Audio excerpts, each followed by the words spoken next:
All right, we're started on my side. Awesome. I'm starting on my side as well. Let's see.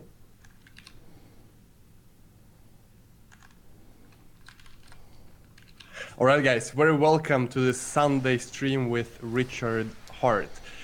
Welcome, Richard, to the show. Hello. Thank you for your time and that you could join us and talk to us and talk about different topics. We're going to talk about a lot. I have an agenda here. Number one, we're going to talk about Bitcoin and the Bitcoin maximalism, because you are a Bitcoin maximalist. I used Would to that be. correct? I'm not. I'm not any longer. I used to Not be. any longer. Okay. Yeah. Then we're going to talk about the fact that you're a controversial figure, but we're going to talk about that at the end with Viagra and Panama Nice. and I'll all get of your that. dick hard. Also, you have strong opinions on several topics. You have strong Yep. opinions on Ethereum, on IOTA, on Yeah. ICOs, and Yep. so on and so forth, which is extremely interesting to explore as well. Yep. We're going to talk about the future of crypto. We're going to talk about how Bitcoin will play its role in the future as well, and just have a chat, have debates, have discussions. I'm going to check on my phone if everything is working. Give me just 1 minute, guys. Thank you, everyone who has joined the stream. Amazing to see so many people here already. And if you haven't, smash the like button if you're excited for this interview. So, Richard, we're live on your channel as well. I hope so. I'm afraid to open another tab in this browser because it might crash the system we're using. All right. So Right. I can only pray. So, first of all, who is Richard Hart? Tell us about your Sure. story before Bitcoin, before cryptocurrencies. Yeah, I grew up in Fort Lauderdale, Florida. My dad had an air conditioning business there, and I worked with him on that and delivering newspapers for a long time. And then one day, when I was using the hand truck that you use to wheel newspapers around, I was very young at the time. My head was about the same height as the handle, and the trolley stopped. My face hit it and chipped my tooth. Mm-hmm. And then eventually one day it died, and I needed a new one. It cost about $5,000. Didn't have $5,000. Dad didn't have $5,000. So my options were look like a hillbilly with a missing tooth, or come up with $5,000. So I started selling all the stuff that I owned, and most of what I owned was car stereo equipment because I was a kid, and that's what kids do. They fill up their car with stereo. So I looked, and the prices I was getting for the stuff I was selling was about what I paid for it, but I'd had it for 2 years. And it occurred to me, man, I must have got a really good deal on this. So the reason I got such a good deal is because my dad did the air conditioning for general manager at a store called BrandSmart, which is a gigantic, huge store, really good deals. And he would just sell me stuff at cost. So I said, well, you know what I should do? I should put ads out in the paper for stuff that I can get good deals on. And then if people call and they want the stuff, I'll get a little money down deposit, and then I'll go get the stuff and we'll exchange it. And so I would just spend most of my days driving back and forth from BrandSmart to my house until I could afford inventory. And then once I could afford inventory, which was like, if you've got about $5,000 or $7,000, you can have enough, for a day or maybe even a week of sales. And, I was installing the stuff, and my front yard was just filled with all kinds of characters all day and all night. And my father said, well, you kind of got to get your own store, because when he gets home from work and he wants to sleep, it sucks to have the driveway full of people. So I got my first store, and it was called Audio Ecstasy. And it went pretty okay. I was really lucky. I went to a school full of smart kids. And so when I hired my friends, they just happened to be all really smart, because that's the school that I went to. So the first guy I hired, his name was Billy, had him do installs. Next guy I hired named Adam, I had him be the general manager. And then that freed up my time to start learning the next thing, right? So one of my super genius friends at the school I went to, he built his own shopping cart software.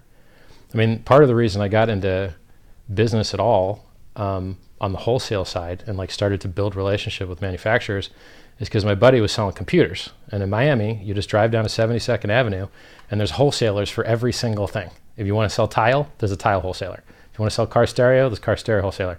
If you want to sell computers, every single wholesaler of every retail product is on 72nd Avenue in Miami. So he did computers.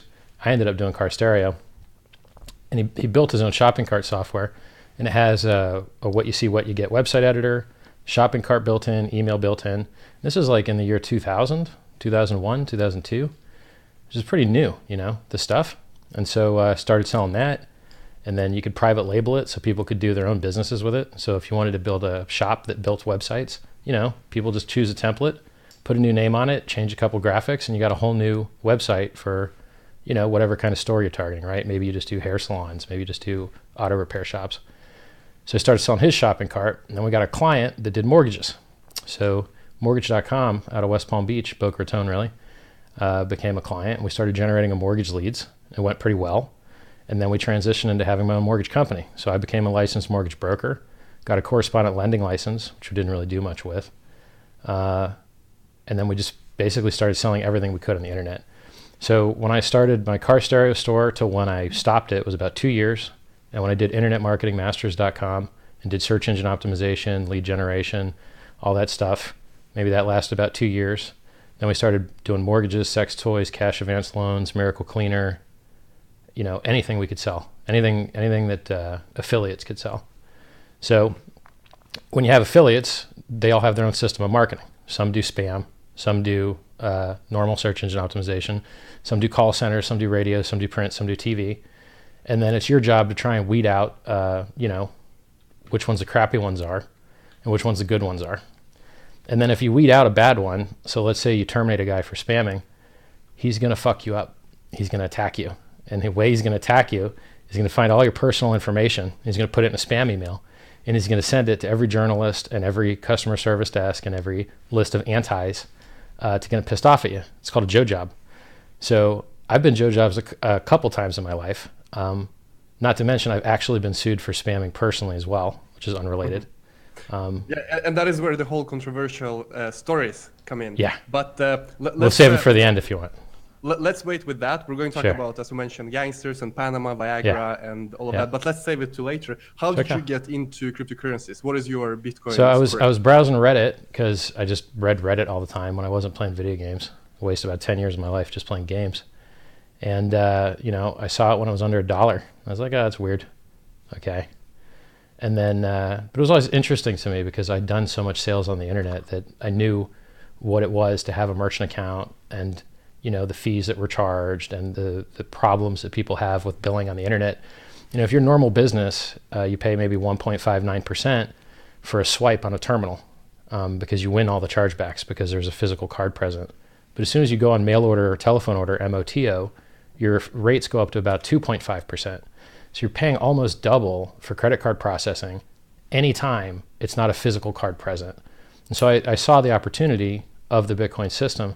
And I didn't really understand that, it would take off and have legs until I saw the Wired article where people are using it in the darknet. And I thought that was really interesting. So I bought some Bitcoin at that article, like so many other people did on that bubble. And then I was already mining it ahead of time. But, when I got in and started mining it, I was mining on a 5970. And then that's basically two 5950s on the same card. And then the difficulty got so high so quickly that, I used to mine full blocks. You get 50 blocks in a reward. Then, it just got so difficult you couldn't get 50 blocks anymore. You just had to join a pool. So then you join a pool, and then that gets so difficult it's not even worth the electricity anymore, depending where you live. And then you basically just sell all your cards, right? And that's, if the price keeps dropping on Bitcoin, you're going to see people trying to sell their ASICs, but there's no resale market for them. So, So I got in originally as a miner and then a speculator, and then I just held it for a really, really, really long time. And what year was that, did you say? When you get 2011, early 2011. Right. So That's I wasn't, so I was introduced to the GPU mining in an IRC channel by the guy who wrote the first GPU mining program, Art4s. And, he was sending me pictures of his rig, which was a cardboard box. He was actually using a cardboard box to stick his GPUs in. I think he had risers, PCIe risers. But it's just like in Bitcoin, it's not how early you got in, it's how you didn't sell, right? So if you got in at 30 and sold at 1, you did bad. If you got in at 1,000 and sold at 266, you did bad. And now if you got in at 20 and you sell at 5, you did bad, right? So it's not how early you got in, it's how you didn't sell at the bottom, basically, or didn't buy at the top. Mm-hmm. And so what is your current belief? You mentioned that you were a Bitcoin maximalist. Yeah, and I was.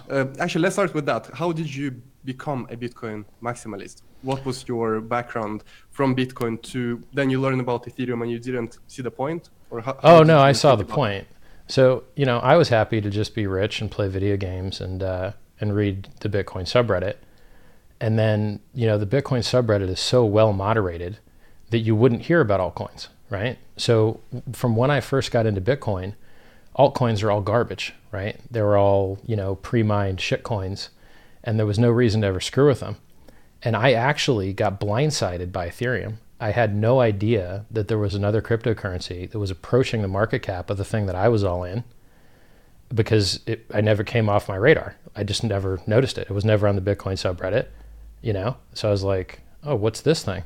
Oh, it's gonna take over. It's gonna pass our market cap.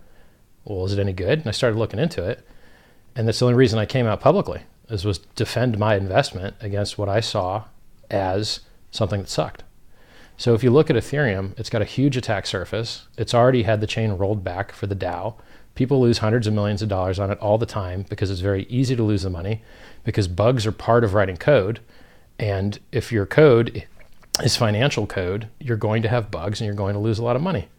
And Bitcoin, a long time ago, decided to turn off opcodes and turn off features for more security, whereas Ethereum did the exact opposite thing and gave Turing completeness, which gives you maximum bugs and other stupid things like default public instead of default private, which was the parity multisig hack, and rounding errors. And like, if you go on Hacker News and read the threads of people that have tried to program Solidity, it's a joke. It's super, super, super hard.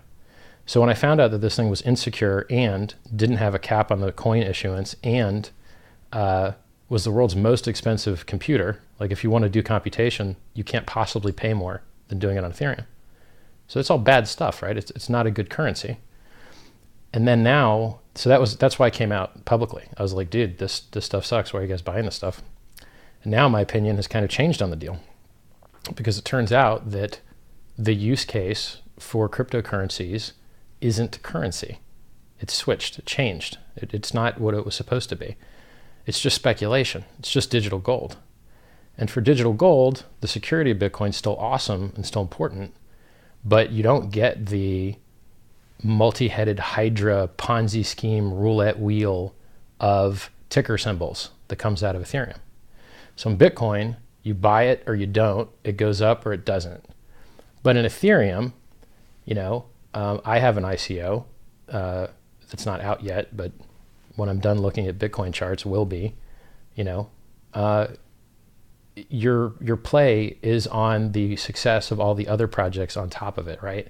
So there's not really any projects that use Bitcoin as a substrate, right? They get shut off. Like Counterparty tried to use Bitcoin as a substrate. They got into a war over the block size and opcode size and terminated. Like they just got turned off, right? Because they're bloating the blockchain. And then everyone else has tried to like overlay on top of Bitcoin for extra projects, has found it very hard, right? So like the Yours guy, who's a JavaScript dev that tried to build a Reddit, but you pay for each article. Stupid. He tried to use Bitcoin and it got too expensive. So if you care about ecosystem plays and a substrate on which you can layer other stuff, and then if that stuff succeeds, the other thing becomes valuable. Well, Ethereum has that, right? So if CryptoKitties takes off, Ethereum is going to go up in value. If one of the 100 or 200 other projects in Ethereum takes off, Ethereum is going to go up in value.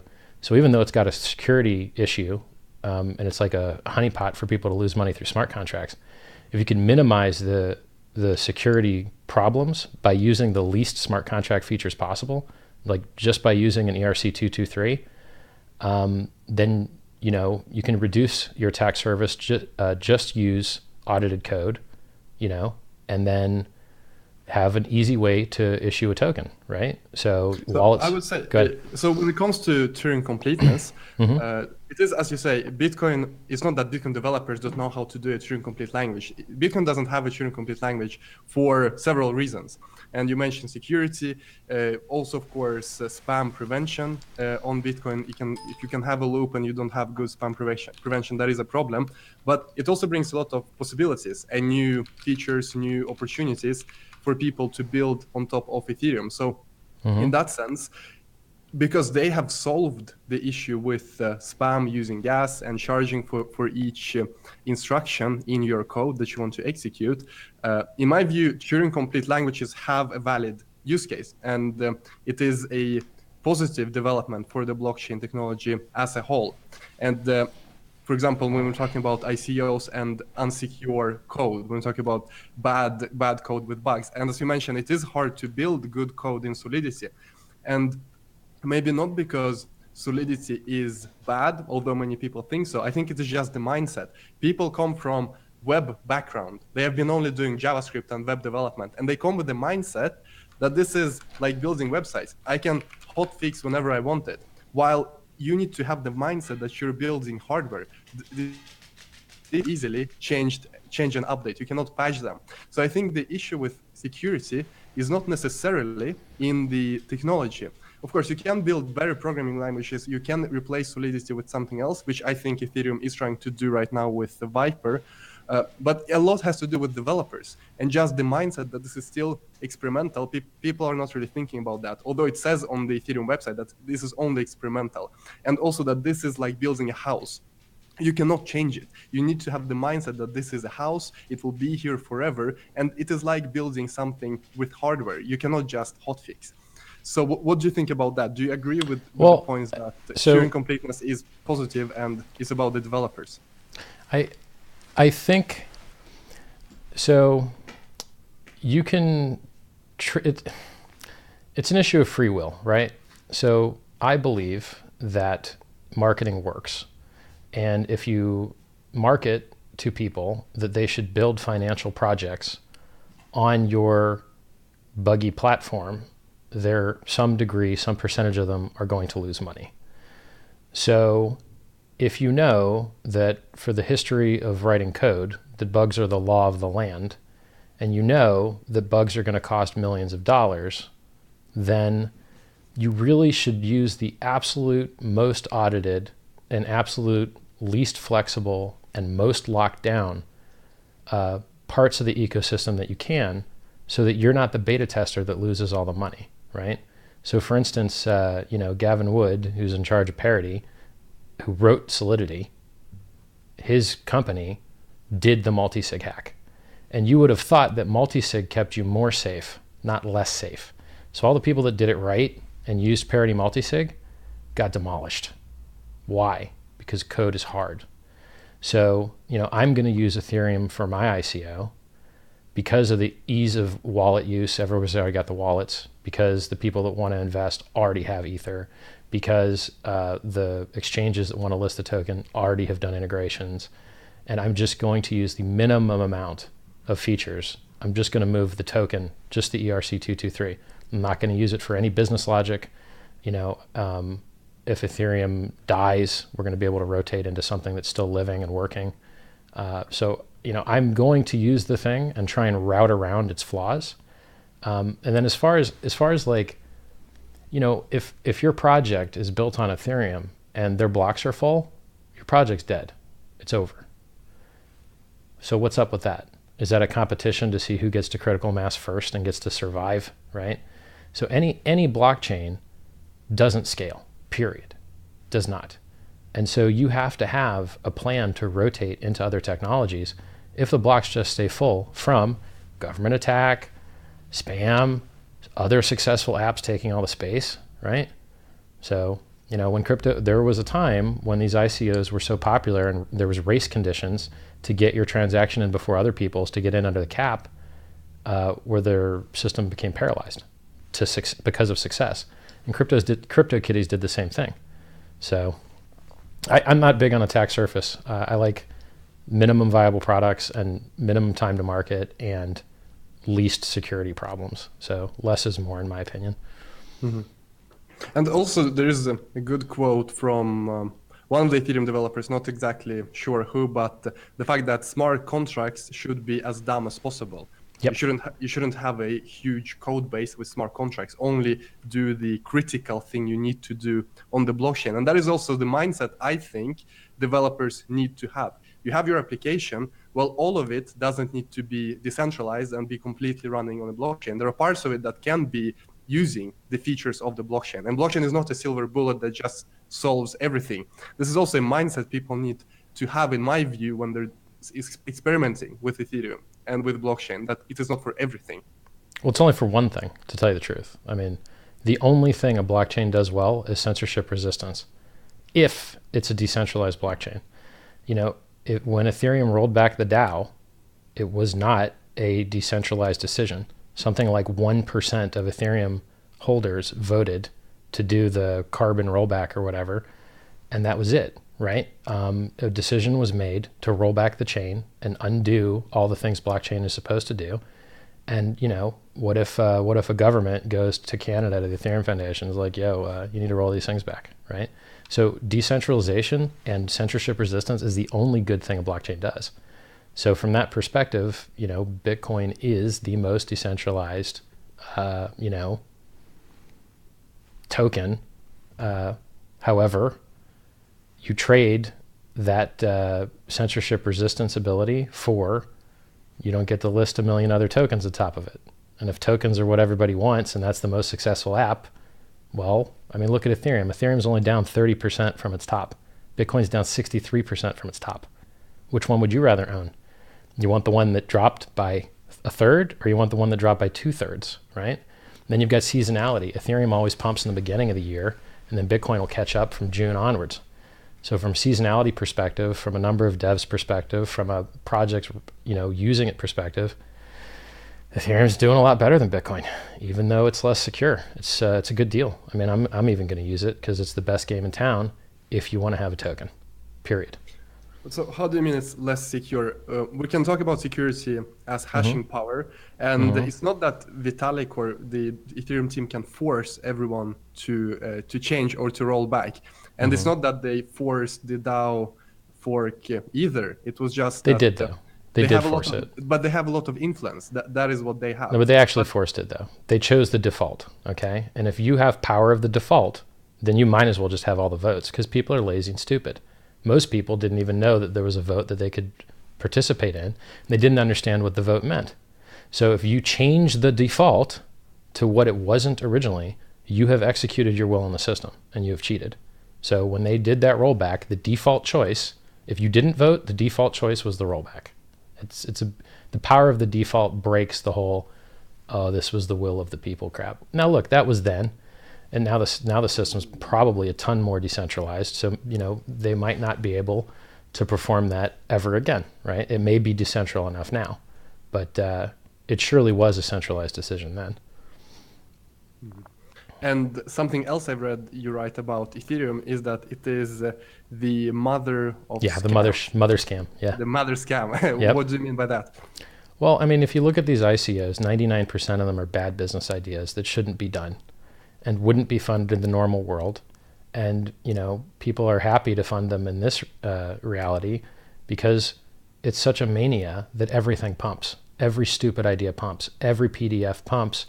And so me, the smart guy that doesn't invest in scams, I'm actually the stupid guy because I could have made mad gains buying every scam early. But, you know, I don't want to buy scams. So now I have less money, right? Just like buying Ethereum in the first place. I don't want to buy an uncapped sale. It seems like a bad deal. I give money and I have no idea what percentage I own. Oh, look, I really wish I did buy Ethereum, right? So, you know, being a Bitcoin maximalist has cost me millions of dollars. And, you know, so I figured out the only way to get the scams to go away. You got 3 ways you can try and get scams to go away. You can complain to your regulator. There's not enough manpower. There's not enough people to file actions to screw over all the scammers. And even if there was enough manpower, they just scurry like cockroaches into other jurisdictions, and then there's still not enough manpower, right? So, you know, if you want to gamble on the internet, it's always going to be there. If you want to buy drugs on the internet, it's always going to be there. And if you want to buy tokens on the internet, it's always going to be there. It ain't going away, ever. So regulation isn't going to solve the problem. It could make a dent in it, but it's not going to solve it. So what's the next thing you could do? You could try and complain to all the noobs. Hey, noobs, stop buying scams. Please. Please stop buying scams, noobs. And guess what? They don't hear you. They don't believe you. and you can't afford to put your message in front of their eyeballs because you can't afford to pay for the clicks because you're not making anything saving them from being scammed. But the scammer is making tons of money on screwing them and can pay for the ads, right?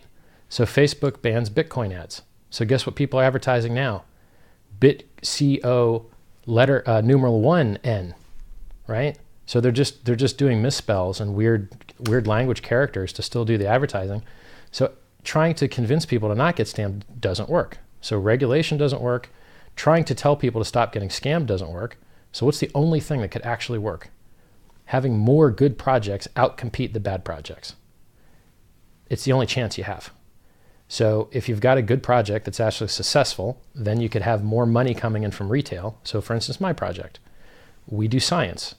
As long as we're giving people a good deal and getting their scientific processing done, we'll get more retail money in, and then we'll get all the normal crypto hype money in because it's another token, right? So we've got crypto hype token money, and then we've got, actual good business. Get your processing done fast and accurate and affordable. And then we've got real money. And then we should be able to pay miners more, and we should be able to pay more for ads. If that doesn't work, if real projects with real teams and, not vaporware, if real software can't beat the scams, then nothing can.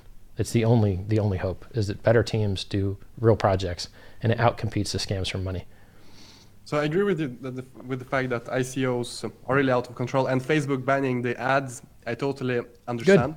Good. Yeah, because with Facebook you can target groups very, very specifically. So you can target people who have no idea about cryptocurrencies.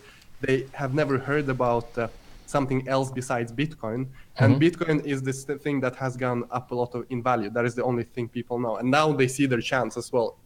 Yeah. So in that sense, and the crazy thing is, as I told my viewers on the stream, I saw ICO ads on Tinder, on the dating app. Oh, Jesus Christ. And ICOs are really getting out of control. I ordered a design for my YouTube profile, and the guy who did the design on the internet saw my YouTube and was like, I'm in this ICO, what do you think about it? What do you think about this ICO X? Yeah. So something that gets me thinking when I hear this is that we're in a bubble. We're in a huge cryptocurrency bubble. Yep. And so with your experience from the internet bubble, I mean, you said that you did internet marketing. You were in the internet space back then.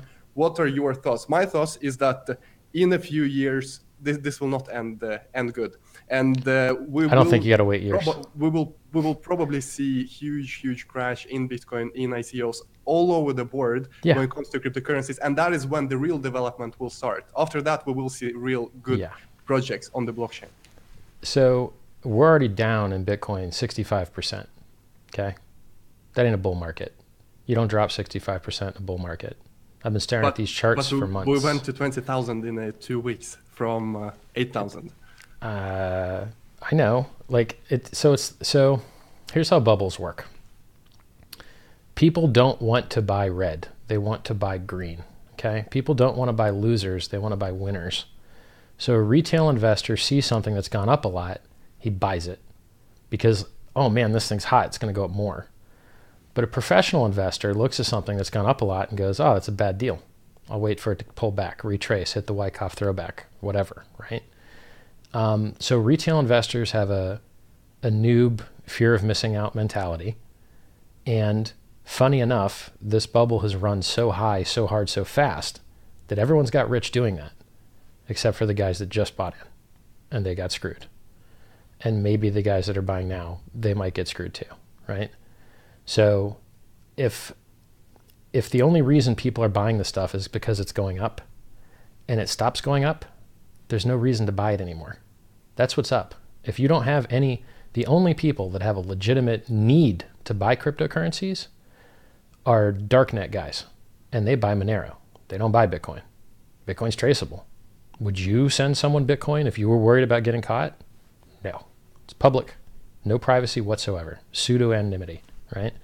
So no one actually has to buy Bitcoin.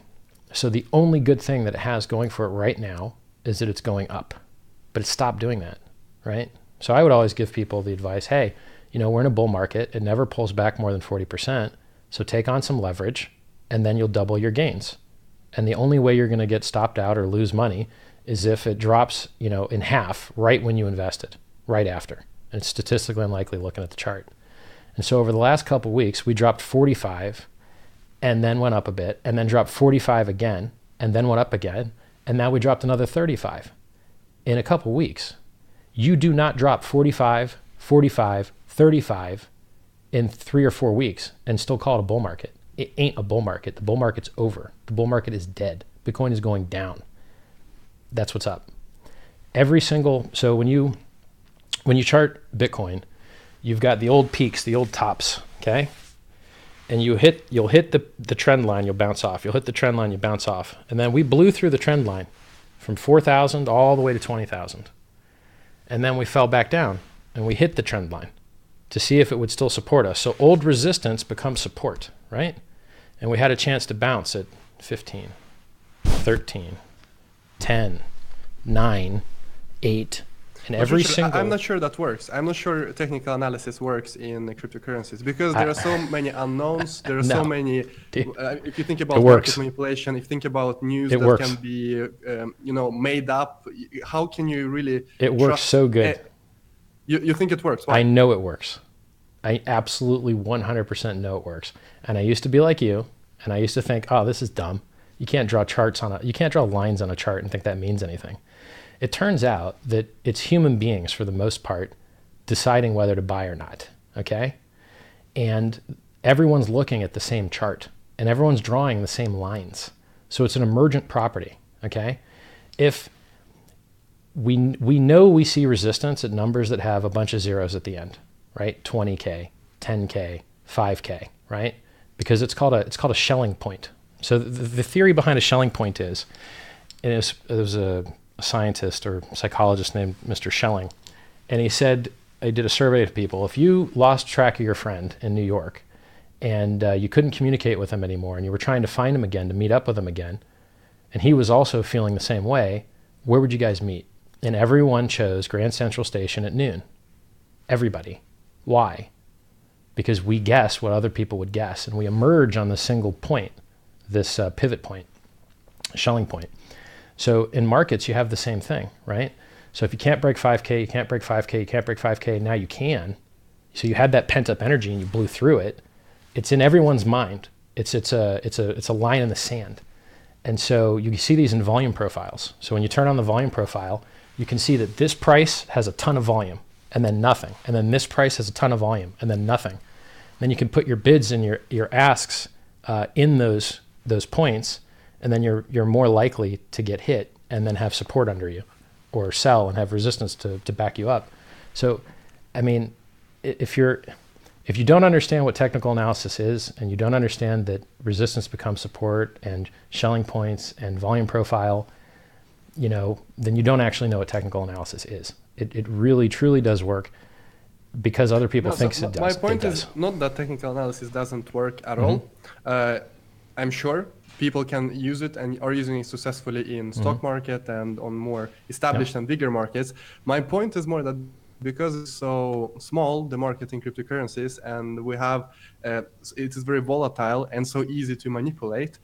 Many people have different interests. Even if everyone is looking at the same chart, now that we can have short positions and we have big money moving in, even if you look at the same chart, people might have different interests, and you never know exactly what is going on. And also Tether and this whole conspiracy with Tether and how many dollars are actually used in Bitcoin trading that maybe don't even exist.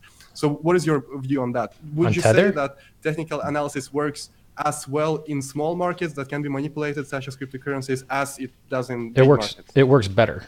So in a real market, you have real demand. And that real demand that's not speculation forces people to buy or sell, regardless of what the chart says and regardless of what the price is. If you need gas, you're going to have to buy it, right? If you mine gas out of the ground, if you mine oil, you got to sell it. You got bills to pay. So commodities and businesses that have real business cycles, real adoption, real utility, have crappier looking, harder to predict charts. When the only thing going on in the chart is speculators, and everyone's looking at the same chart, and we all believe in the fractals, right? So you look at what it did before, and you assume it's going to do it again until something proves it different.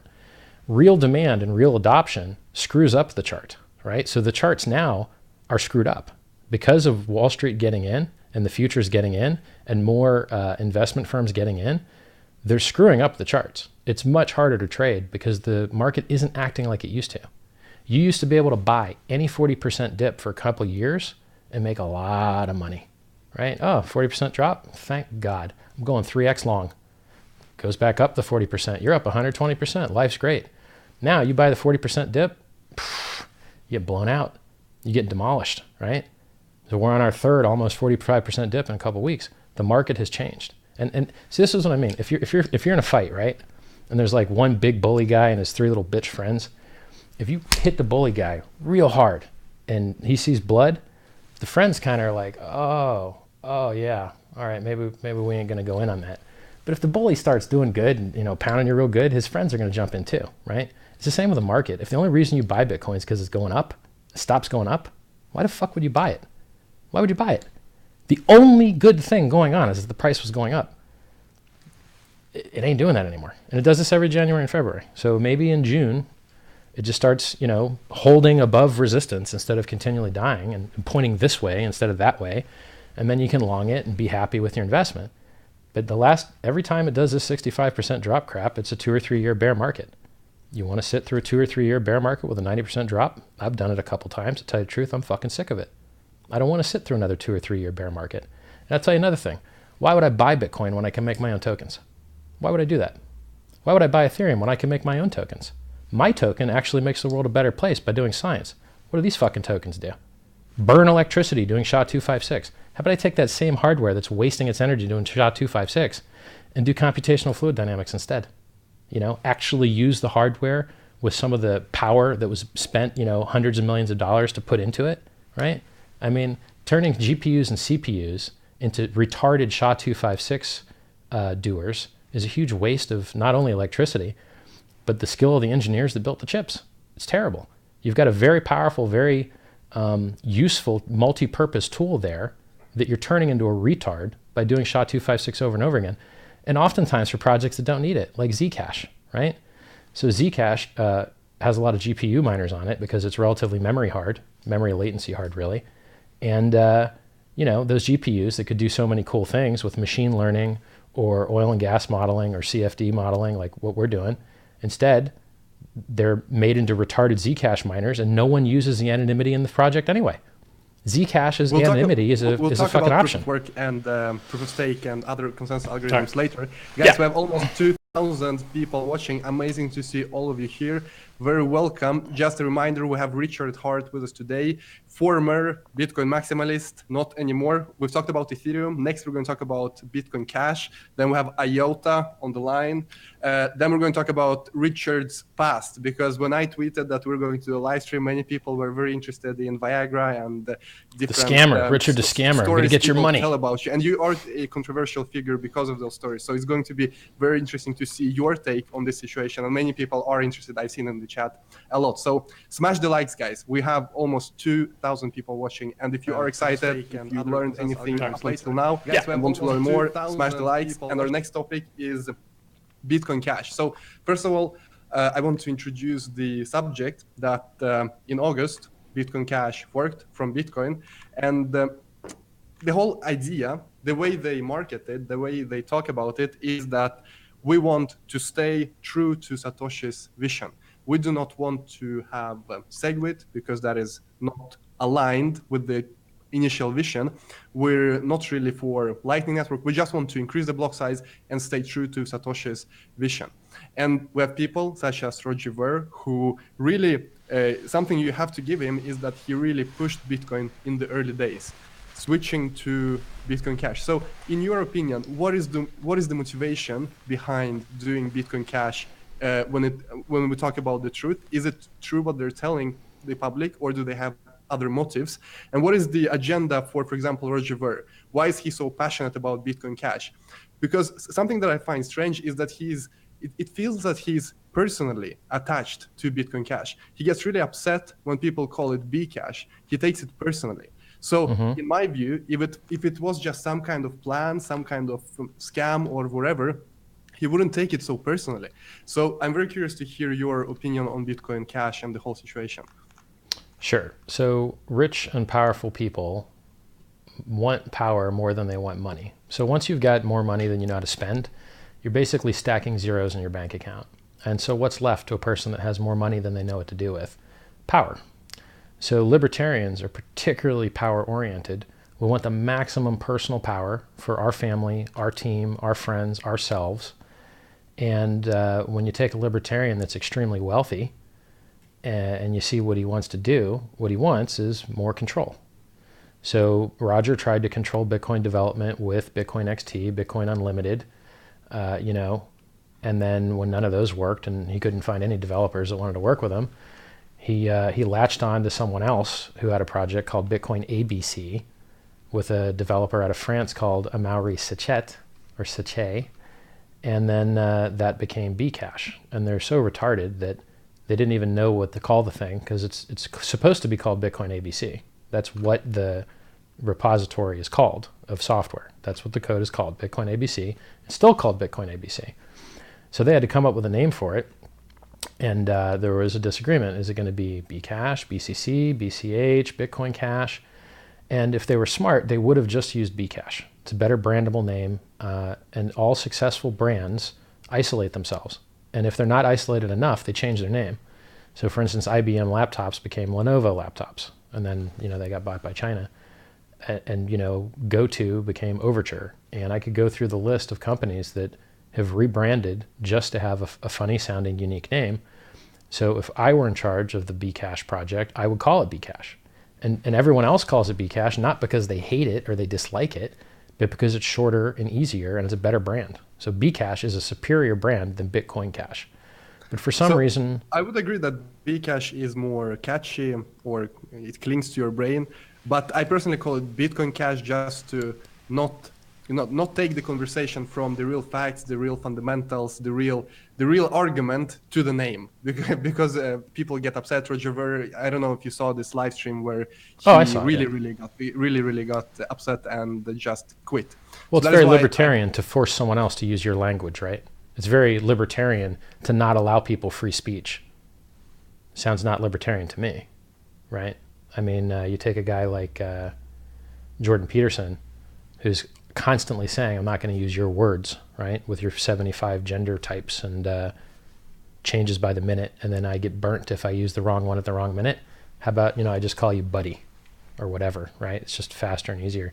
For a libertarian to try and force words down your throat, it's a little gross. And for a libertarian that shit talks the original developers whose code he copies and profits from every day is a little gross.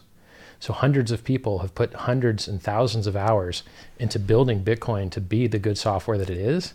And for him to copy their work and then shit talk them and call them evil is gross, in my opinion. And he wants the Bitcoin name for the same reason that he puts it in the Bitcoin.com wallet. He owns Bitcoin.com, and he's trying to shove you the crypto that he owns the most of. He dumped his Bitcoin, he bought Bitcoin Cash, and now he's trying to shove it down your throat. Why? Because he wants to have more control, more power, and more money. It's easy, right? I mean, people want to make more money. He wants to make more money. He owns Bitcoin Cash, not Bitcoin. He wants Bitcoin Cash's price to go up. Easy. But so in my view, you talk about power as a motivational factor, but if we think about the Maslow pyramid, you need the basic needs, you need protection, you need shelter, you need food, sex, the basic needs. But the higher you go in the hierarchy, the less important money and resources becomes. And then you talk about power, that's one way, but also many people who become wealthy also want to change the world, they want to be remembered for something. And that is why I don't really understand Roger Ver. He had the perfect opportunity to keep working with Bitcoin and to really be this positive figure as he was. And that is why it is confusing for me when it comes to this motivation, only power. And I mean, he has tried with, as you said, Bitcoin Unlimited and other Bitcoin projects that try to replace Bitcoin Core. And that is why I'm still not really buying the fact that it's only for power. But if we just take their perspective... Well, let me ask you a question, okay? Yeah, So sure. if he doesn't care about power, then he cares about good software, right? Yeah. Well, why are his software developers fucking idiots? Why has no good software developer wanted to work with him? Why has he done no Bitcoin improvement protocols? Why has he got fucking 0 bips applied to the Bitcoin software? Why doesn't he hire a team of devs to help improve the Bitcoin that he loves so much and owns the .com name? He doesn't. It's just like Coinbase, okay? Coinbase makes $1 billion a year. Probably 80% of that is Bitcoin sales. And how many Bitcoin improvement proposals have they done? And how many pull requests have they done? Fucking nothing, right? So don't tell me you love a software and you want to improve the software and don't have any devs trying to fucking improve it. It's a joke. It's retarded, right? I have more devs working on my project than they have improving Bitcoin. So, I mean, So what is the motivation for Coinbase to support Bitcoin Cash and with the New York agreement? Oh, they just make more money. But won't they make more money if Bitcoin just grows and develops? Because they, in that case, they must understand that they're working against Bitcoin. Yeah, so, I mean, it's very public. The CEO of Coinbase said, I own more Ethereum than I own Bitcoin. You have to go where the developers are. I believe Ethereum is going to go up in price more than Bitcoin. These are his words, the CEO, right? So why wouldn't you want your project? I mean, here's the other thing, right? So let's say I owned $1 million of Bitcoin. And let's say I owned $200,000 of Byteball, just for fun, right? Thought experiment. For me to make 200 grand in Bitcoin, Bitcoin's got to go up 20%. So what is that? It's got to go from, what's the price now? We'll call it 8 grand. It's got to go up $1,600. It's got to go from 8 grand to 9,600 for me to make 200 grand, right? But Byteball, I think, is like 7.07. So for me to make 200 grand on Byteball, it just needs to go from 0.07 to 0.14. It's just easier to pump the smaller market cap coins. So it doesn't matter who you are in the business world. It doesn't matter who you are in the token world. If some portion of your holdings is a lower market cap coin, it's just easier for that coin to pump and make large outsized percentage gains. So it's easier to find an extra $100 million to throw in a shit coin that's worth $100 million than it is to find a couple $100 billion to make Bitcoin go up 100%. So if you want Bitcoin to go up 100%, you got to find $100 billion. You want to have a shit coin go up 100%, you could do it with 10 times less money. So it's just a difference in math. If you have like for me, what am I going to make more money doing? Promoting my token that I own a whole ton of, or promoting Bitcoin where I own one zillionth of the available supply? Anyone that's good at marketing, if they're intelligent, is going to evolve into promoting a coin that has a lower market cap because you get more percentage return. What do you think the chances are that Bitcoin's going to go to 50 grand in the next 6 months? 0, negative $1 million? Like it's not happening, right? But some of these crap coins, scam coins, will quadruple. Bitcoin ain't going to quadruple, but these crap coins will, which is why the crap coins are taking all the market cap. They're taking all the dominance because no one wants to buy Bitcoin. No one wants to make 30%. They want to make 300%, 3,000%. And so that's why everyone buys ICOs and everyone buys altcoins. And that's why Bitcoin's price keeps going down. And that's why Ethereum only dropped 1/3 and Bitcoin dropped 2/3. No one uses this shit as a currency. Everyone uses it as a speculative vehicle. And as long as that's what the game is, well, what are you going to do? Try and preach? I tried that. I tried to preach. I did everything I could to get the Bitcoin price to go up and to get everything else to go down. I did my best. Well, I'm at the end of that road. So what about the other Bitcoin forks in your view? Is it any value to those forks? Yeah. Yes. Or is it just people who see this trend that forks become valuable, just create a fork and cash out? Or is it? Well, some of them cash out and some of them don't, right? So, I mean, some of these forks have held their value. Some of them haven't. When I look at the cryptomaps.org heat map, I do see that Bitcoin Gold appears to have a large market cap. Bitcoin Cash appears to have a large market cap. And there's a chance that these projects, if they suck today, could unsuck at some time in the future, right? So, what if, God forbid, Bitcoin became under attack? We could fall over to one of the other Bitcoins very easily. So there is some redundancy. There is some market segmentation, demographics. There are some attracting of developers that, makes the whole ecosystem slightly stronger when there's more pitches and styles of coins with faster and slower blocks, bigger and smaller blocks, different hashing, equihash, Scrypt, which is Litecoin, which is a fork of Bitcoin, right? People even forget that. Like, people don't understand for some reason. Like, Litecoin was the first fork of Bitcoin, right? And then Bcash was just yet another fork, right? And all, But the difference is that Litecoin was only the source code was forked, copied, but not the actual transaction history. Right. While now people are forking both source code and transaction history to get momentum and get people on board. And so something interesting is that we talk about this notion that the Bitcoin has a limited supply, only 21 million. But if we just keep creating new Bitcoins each week, and now there's this website called ForkGen, you can make your own Bitcoin in 5 minutes. Doesn't it defeat the purpose of 21 million Bitcoin? Kind of. So it's like, it's the same answer as the last one. So is Ethereum another cryptocurrency that competes with Bitcoin? Kind of, but not really, right? So Ethereum appealed to world computer, hippie, kumbaya nerds. Bitcoin appealed to gun-toting, steak-eating libertarians.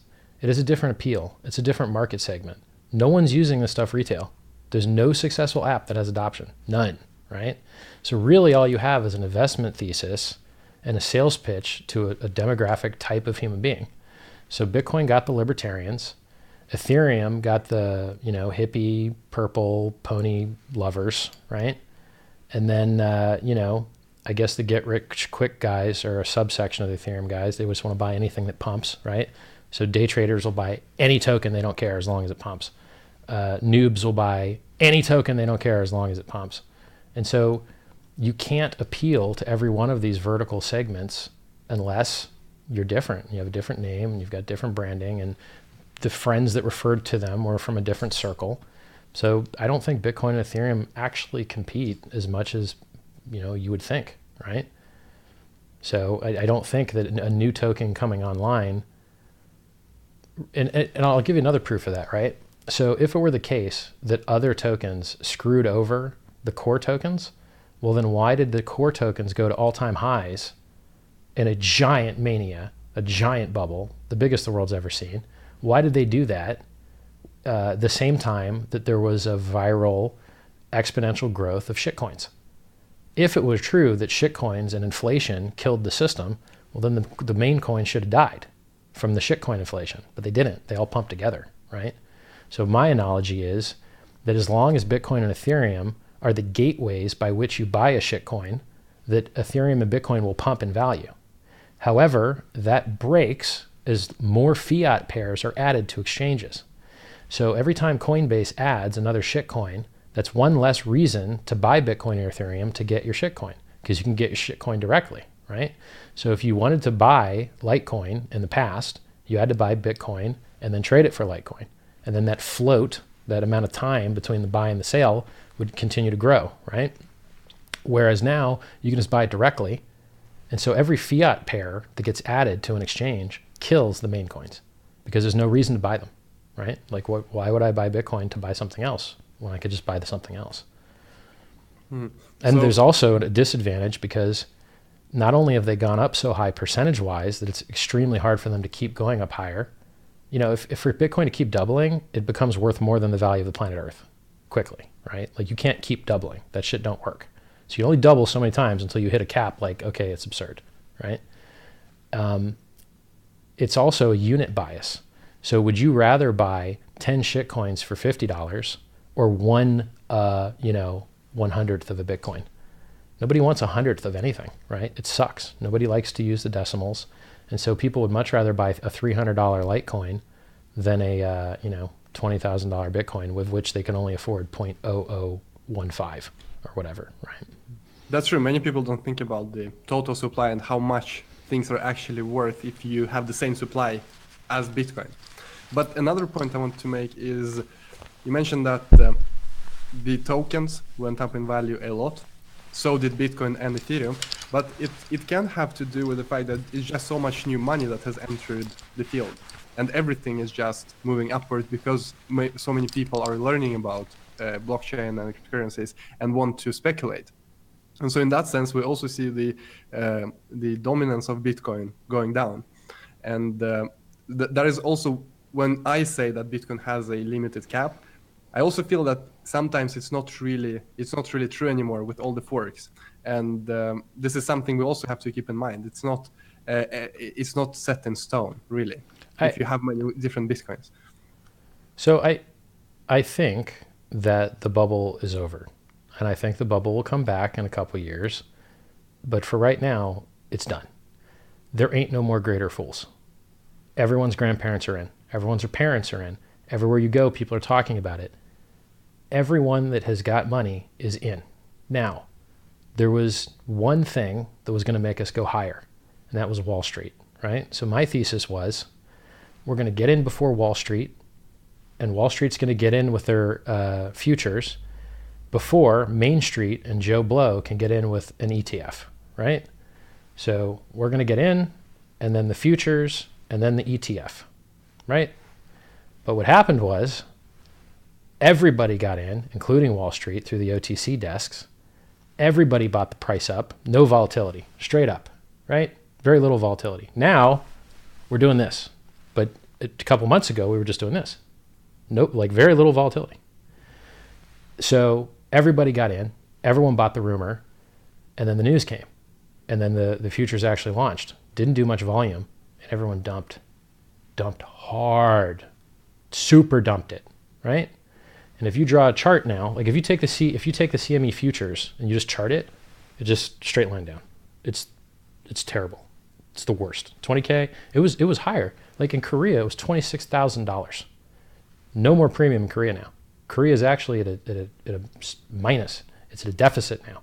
You can buy Bitcoin cheaper in Korea. You can buy Bitcoin cheaper in Australia than you can in the West now. But a couple weeks ago, they had multi-$1,000 premiums, right? So you went from a $26,000 Korean Bitcoin to a $7,500 Bitcoin. And my calculation was slightly wrong.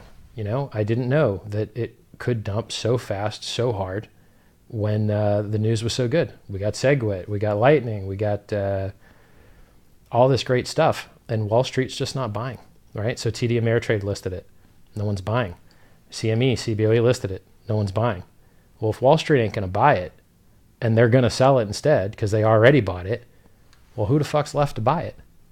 Nobody, right? That's it, right? Like you see Venezuela going to buy Bitcoin? No. Venezuela's launched an ERC20 token on Ethereum, right? So Venezuela ain't buying Bitcoin. Well, who the fuck's going to buy it then, right? And that's the reason the price dropped 2/3. And I don't really know where the floor is, because I don't. What am I going to use it for? What am I going to use Bitcoin for? Can't launch my token with it. Can't pay my rent with it. What am I going to do with it? You send it to your bank, they shut your fucking bank account off. So I would say that I would say that maybe we'll have a few years to go still with this bubble we're talking about. I mean, you with no Facebook ads and no ads in China, and like the SEC doing meetings on shutting it down, and like, dude, the only hope we had to maintain the mania was Wall Street, and Wall Street told us to fuck ourselves. There ain't nobody left, and there ain't no good news left either. Like, what's the good news we're gonna get? We got Lightning already. We got SegWit already. Bcash already died already, right? It went up to half, or and then died, and now it's crappy, right? What's left? And why aren't we going to get the flippening? Why isn't Ethereum going to flippening Bitcoin now? Well, it should. It will. When it comes to SegWit and Lightning, technologies are online, but they're not really used. So potential good news could be that more and more businesses actually use them. I mean, Coinbase doesn't use SegWit. Many businesses don't use SegWit because it's hard to implement for them still. There's just no value in doing it currently, and so they don't do it. But the other thing is, the other thing that many people haven't discovered cryptocurrencies yet. There are many young people who are now talking about it, but when we're talking, if you compare it to .com bubble or to Tulip Mania, I think we're too far from there. Many people don't know what things are besides Bitcoin, and they've only heard about Bitcoin on the television and heard that it is a scam. Soon they will learn that Bitcoin has actual use case when it comes to hyperinflation, when it comes to those other countries. You say that Venezuela is using a ERC20 token, this petroleum cryptocurrency. That is the government that is doing it. Yeah. I mean, the citizens, they don't care about this government token. Their citizens use shitcoins, by the way, more than they use Bitcoin. And by the way, Lightning runs on other tokens too. It doesn't just run on Bitcoin. You can run Lightning on whatever the fuck you want. It's open source. But I'm talking about the whole ecosystem as a whole, not particularly Bitcoin, but that the whole ecosystem has still room to grow before we see a huge collapse across the board, which I think will happen. Dog, you're down 65%. What the fuck are you talking about? It's done. Like, there is no before huge collapse. Like, look at the fucking chart. We're fucked. We're fucked. Like, the bubble's over, dude. 65% is a huge fucking collapse. Like, but I mean, guess what, dude? But what I mean is that we were at 9,000 in November, December. Yeah. And then we had this huge spike, and now we're back at. So it's not that we were confirmed at those highs. It's not that this was a stable high, and then it. So you're saying we can go farther down? I assume. Because we didn't go far enough yet. I mean, I think that my personal opinion that we can go further upwards before we have a collapse that is way more significant than what we have seen up until now. If another Asian country FOMOs and does what Korea did, like, here's the problem, right? The reason that all these bubble collapses look the same across all industries is because they all fail in the same way. People bought because the price was going up. That's the only reason they bought, is because the price was going up. And then it goes down enough that people are like, oh, okay, well, that sucks. Well, let's buy the dip. Then they buy the dip. And then you retrace 75%, right? So you go to your peak, then you drop, and then you retrace 75%, and everyone's like, oh, back to normal. And then you start dropping a little slower, and people buy the dip and get liquidated. And they buy the dip and they get liquidated. And they buy the dip and they get liquidated. And then they're like, wait a second. Something's wrong here. I keep getting annihilated. And every single bubble chart looks the exact same. Exponential, blow off top, 75% drop, back to normal, anxiety, denial, disbelief, fear, capitulation, bull trap, and then you do the whole thing over again. And I don't care how much adoption you find. It will never equal the same rate at which we grew in the past. So if you can't equal the same rate, you just basically have, like, your boat has a giant hole in it and you have a bucket, and your bucket's your adoption, right? So you've got a football-sized hole in your rowboat, and you've got your bucket of adoption, and you're like, yo, we got new users. We got new users. But the 20 zillion billion guys that got in no time that are dumping on us now, you can't get enough adoption to keep the water out, and you just sink. And it happens in every single bubble. There's no way, like, you could get everyone in the world to start using Lightning. The price will push down harder in the slow and midterm because it makes it easier to spend, but not easier to buy. So now, like, even if you get Lightning adoption and you make it easier for people to spend, now you're hoping that people don't spend these Bitcoins that aren't useful for any fucking other thing. And, you hope they don't dump them. Please don't dump them, even though we made it even easier for you to dump them by increasing the places you can spend them. Please buy more, replace them, right? It doesn't work. That's the reason all bubble pops look the same. Because even if you get adoption and even if things look good, it can't come close to canceling out the dumping pressure from the bazillion people that just got in. That's why you need more greater fools to keep the mania going.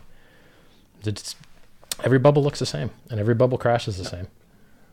Yeah, I agree with you on that. I think the timing perspective is what we disagree upon, and it will be interesting to see the future, how it plays out. How will you know? How will you know if the bubble's not over? You need to get above resistance and hold there for a while, right? So if you look at the trend line, 9,200 was the previous old resistance, and we had a lot of volume there. And we just got over it yesterday, and we tried to hold over it. Couldn't do it. Died. So if you want to see a bull market again, what you need to do is get over a shelling point, get over some resistance to say, this is the line in the sand, we're not going under this, and stay there and go up for a while. But every time we get to resistance, if we're even lucky enough to get back up to it, we fucking capitulate and die straight down. So I'll be a bull as soon as I see anything that looks bullish. Right now, so would you say that we're in the same position as we were in early 2014, late 13? and it's we'll slightly have a bear market for several years.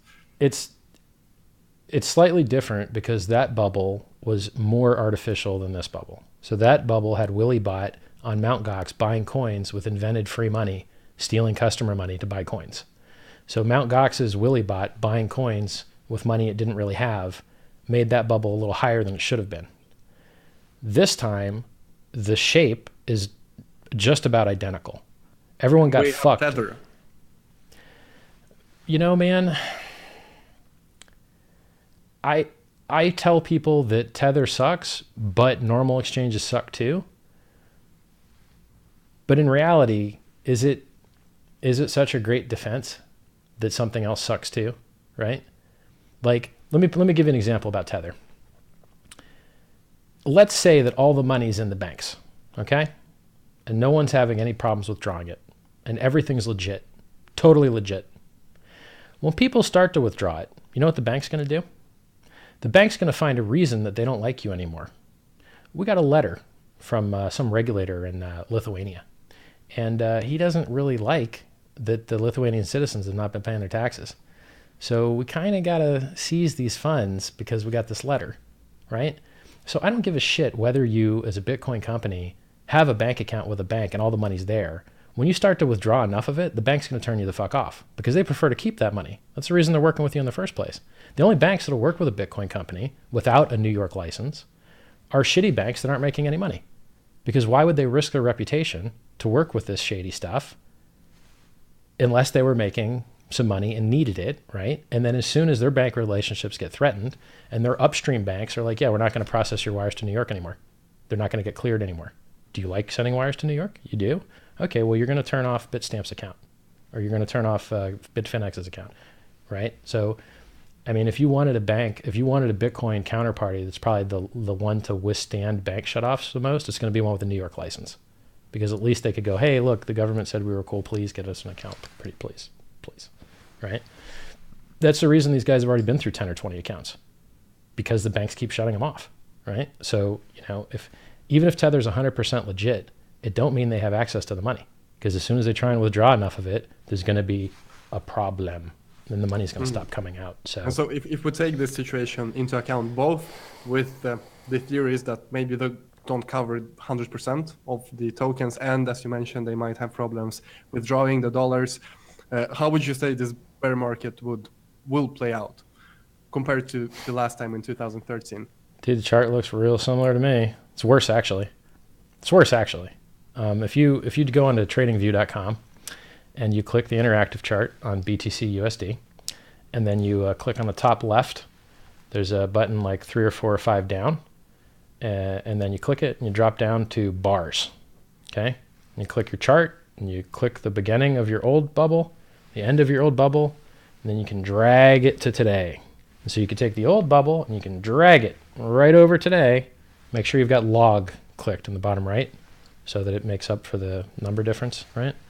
And we recovered a lot faster in the 2014 bubble than we did today. This recovery is dog shit. It's the worst. It's worse than that. It's over. And if you don't believe it, go grab the old bubble, use the bars tool, drag it over, and you can see it for yourself. It's fucked. Every time I post it, I lose a lot of Twitter followers. All my Twitter followers love me for my Bitcoin maximalism. And now that I'm not a Bitcoin maximalist anymore, and I think the price is going down, fucking hate me. So have you sold all your Bitcoin then? Unfortunately, I haven't because I'm stupid. I'm a fucking idiot. So I've lost a lot of money because in my whole life from 2011 till now, I just found it very hard to part with these things. Like I ain't gonna say I want to cry, but this has been very bad, right? Like I really liked Bitcoin and it's not cool. I don't want to see it die. So you just wait 2 years. But that became very sad for Bitcoin very, very quickly in our conversation. But what is about the vision for Bitcoin? Are you negative on the vision when you compare it to all No, the dude, other software is cryptocurrencies. great, dude. It's the most secure, most distributed, best devs, you know. It's great. It's just, if you care about the price, you know, that's the only thing that's fucked up. Software works good, works well. You know, they just rolled out SegWit and the core wallet. No one uses the core wallet, so I guess it doesn't matter that much. Yeah, you know, look, I tried everything I could to kill shitcoins and to kill the fucking ICOs. I wrote articles on it, spoke out about it, and I was wrong, and everyone else was right, and everyone else made a lot of money, and I just held fucking Bitcoin. And it sucks to be, you know, morally right and then watch everyone else make a lot more money than you. And you're like, oh. So like, for instance, you know, I told everyone not to buy Ethereum. And some people didn't make the money they would have, right? You know? And I told people to, you know, I'm 50K BTC Richard Hart, 100K BTC Richard Hart. You know, I really thought we'd get to 25, no problem. And if you don't keep track, and you don't keep track of my tweets, and you only see the one that said buy 17, but you didn't see the one that said we're dead, well, you're getting annihilated, you know? Which if you have a long time horizon, that's fine. You can hold 2 or 3 years, but I'm done with that shit, dude. I don't want to sit through a fucking bear market. I don't. I'm so tired of it. But the truth wins at the end, right? It's all about the fundamentals at the end. When the dust settles and... It's not. It's not. You don't think so? Okay. No. Dude, let me give you some more bullshit, okay? If Bitcoin were fully adopted, do you think it's okay that an unknown party owns 10% of the coins?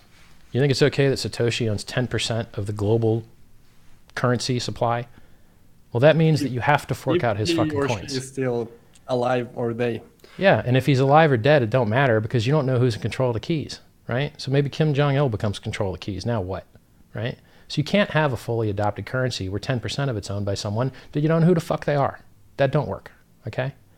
Step 2, if this shit becomes popular enough, what do you think's more likely? Facebook rolls out their own token, or they decide to use your shitcoin. They just roll out their own everything. They build their own everything. They build their own server hardware from scratch, right? Like the open server platform. They built that from scratch. They build their own programming languages. They build their own fucking everything, right? So Amazon and Facebook both build all their own stuff, right? So why the fuck would they use your token? They could hire 4 devs and build a better token, or fork your token, right? So what does the future look like for crypto? I would firmly believe in seeing an Amazon token who outcompetes everyone, right? If you have a product on Amazon and it sells well, they literally send a guy to China to find out where you were buying it. They already know where you're buying it because you shipped it directly to their warehouse to drop ship it. And they just cut you out of the deal and put Amazon Basics on it. So every Amazon Basic product you see used to be a successful Amazon affiliate or retailer.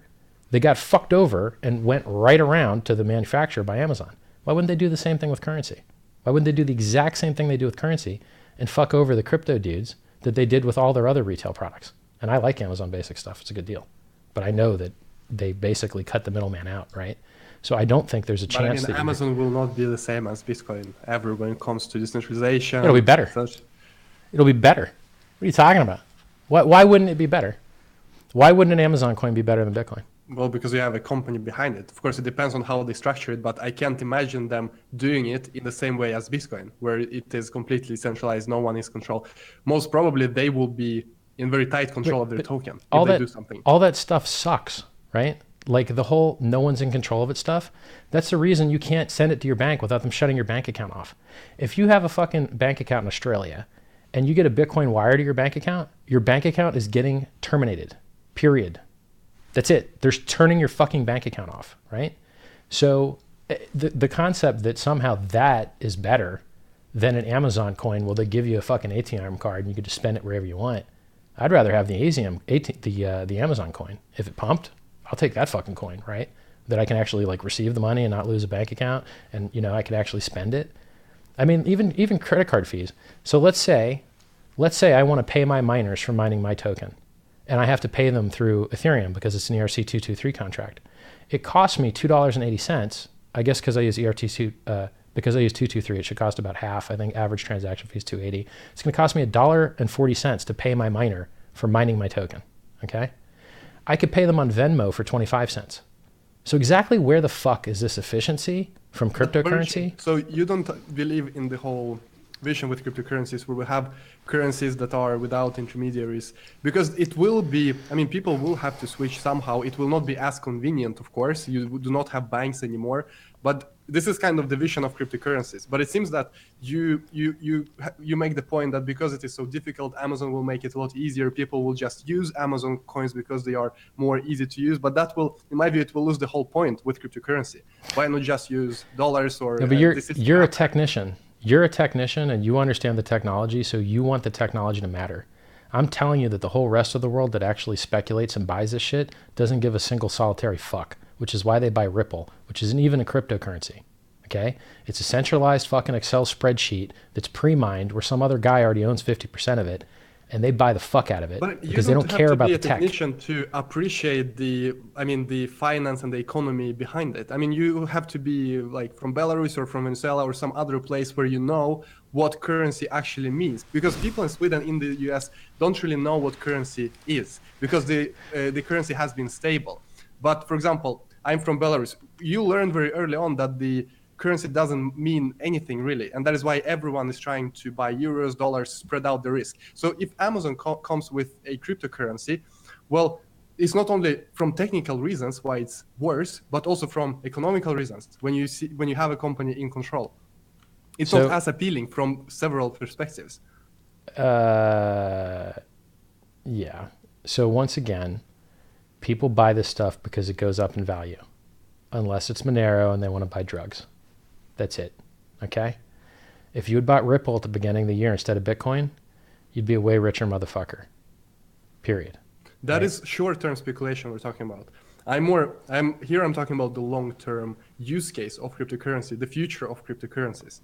Why wouldn't the future look like it does now? Why wouldn't you continue to see millions of more shit coins that cyclically pump and dump and pump and dump and pump and dump? And there's always a new pump and dump that keeps going on forever. Why wouldn't that be more likely than the actual centralization on a single currency? Because currently people don't know what cryptocurrencies are. They join the blockchain space, blockchain field, they buy some kind of token and it goes up in value. Currently it's all about speculation. Yeah. But my point is that it will end badly. We will see some kind of huge crash. Your point is that we already see it currently. I think it will take a few years more. And after this crash, all of these unserious players, all of these people who bought for speculation will quit. They will not survive the crash. And from that point on, people will have a better understanding of what cryptocurrencies actually are. Now we see people hearing something about decentralization, they get excited, they think that the token is valuable, and that is why they think it's going to go up, and that is why they buy it. But when we see a huge pullback, huge crash, people will start reading on the fundamentals to a much greater degree, just like with internet bubble. People didn't really understand what they bought back then. Something on the internet, it has .com in the name. But after the crash, that is when we saw real development and real fundamentals winning over speculation. So that is my point, that currently, yes, it's all about speculation, but long term, I see a future where people actually understand what they're buying to a much larger degree. Would you disagree? Yeah, people are fucking retarded. They don't know how to do anything. They double right click. They enter their domain name they want to go to in the Google search area. They give away their privacy at every option possible. They install every exe and click yes to every checkbox. And when they install an app on their phone, they click fucking yes, turn my GPS on, and yes, share everything. People are fucking retarded. And if you think that people are going to understand one of the most complicated, one of the most hard to understand things in the whole world, you are wrong. They are not going to get it. They're not going to understand it. They didn't do well on the SAT. They don't know how to fucking do math. They ain't getting it, okay? And as far as like, let the better crypto win, they don't even install the wallets. They don't download the coins. They don't take physical possession. They buy a ticker symbol on an exchange and they leave it there, and they have an IOU on the exchange with a little ticker symbol and a database next to it. Until people download wallets, and by the way, here's the funny part. It's probably better that they do that, because at least when they lose their password, the exchange can still hook them up and give them their money. If these retards actually installed the wallet and actually had sovereignty and actually had to take responsibility for their own finance, they would all lose their money the same way they all lose their nude pictures. So whenever you go on the internet and you see all these funny nude pictures of celebrities and you go, I wonder how that happened. That happened the same way that everyone will lose all their Bitcoin private keys and they'll lose all their Bitcoin. The same way they lost their nude photos that they tried to protect is the same way they'll lose their Bitcoin private keys. So as long as you live in a world where everybody's getting zero-dayed and everybody double clicks every EXE and nobody is an OPSEC security expert, it's better that they leave their coins on the centralized shit exchange. Because when the exchange gets hacked, they'll lose them, but the chances the exchange get hacked is slightly less than the chance that they get personally hacked. I mean, fuck, if you had CC Cleaner installed, that shit got zero-dayed. A privacy-enhancing software got zero-dayed. Luckily, it was a nation-state actor, and they only targeted certain aerospace industry shit. But if they had just decided to fucking search for wallet.dat, you know how many millions of fucking dollars of Bitcoin would have got lost from wallet.dats getting fucked over by CC Cleaner? And that's just what we know about, right? How many pieces of software have been zero-dayed or backdoored or ratted or Trojaned that we don't fucking know about? All of them? Now that you've got Spectre and Meltdown, so that you can never again run any EXE ever again, ever, without it having access to everything else in memory. So now if your Bitcoin private key is ever in your memory, ever, some other EXE can fucking grab it and you'll never know. Undetectable. Until they come out with literally new hardware. It's unpatchable. You have to literally have new hardware. Well, that's the world we live in now. It ain't grand. So did you come to this realization when the price started to go down, or were you this negative when the price were at 20,000? So because it's always easier to be negative, everyone is negative when the price is down. And everyone, as people were in 2014, 13, people tell that Bitcoin is a failed experiment, never going to work.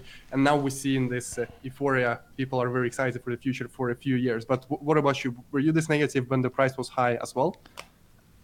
I'm a very creative person. And creativity means you randomly, your brain, without you caring or making effort, just randomly tries out 1,000 different ideas. Then it lets you know when some ones look good. That's what jokes are. That's what art is. It's experimentation. And then some of the stuff looks good and it gets selected and brought to your attention. It's called the reticular activating system. So when your brain finds a pattern or something that's interesting, it brings it to your attention. Is that you buzzing? There's an issue with the sound, I think. Yeah, you're fine. It's fine now. Okay, now it's back. Yeah. So, I can look at the positives and negatives, right? So like take me, right? What am I? Fat old scammer, scumbag, fucking go on a diet, right? Get a real job, cut your hair. Like I could make a lot of fun of myself if I wanted to, right? Or I could be positive about myself and say, look, I tell people what I think and why I think it, and then they can make their own decisions.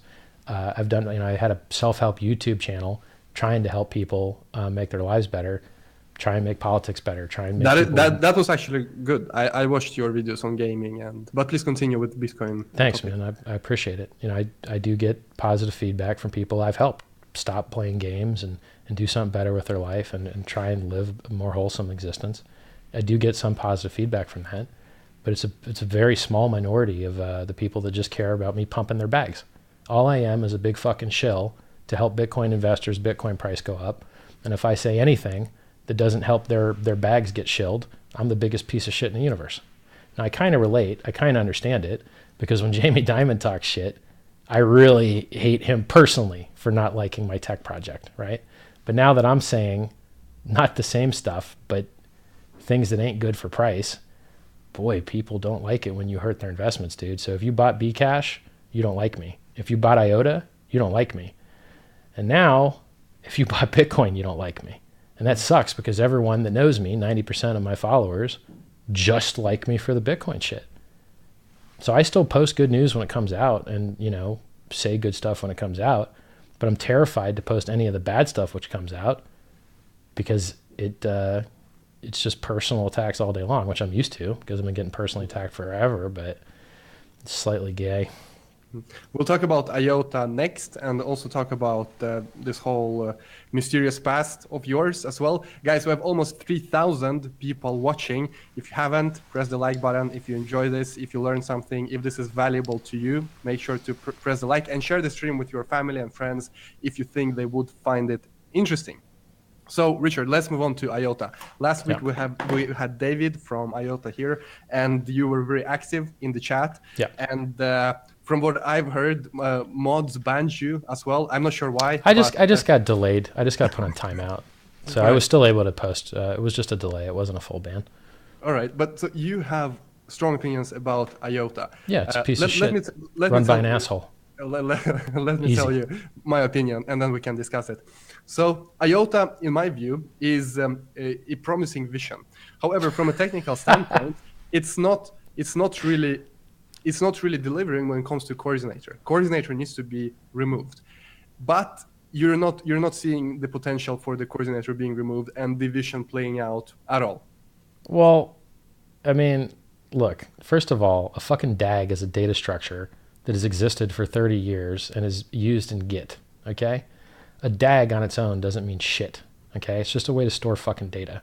So the things that make a blockchain useful are the fact that anyone can join or leave the network, and that you can't rewrite history, and that you can do transaction ordering. That's what matters, okay? So if you use a DAG, it doesn't mean anything on its own. It means nothing, right? Because the important parts of the system aren't how you store the data.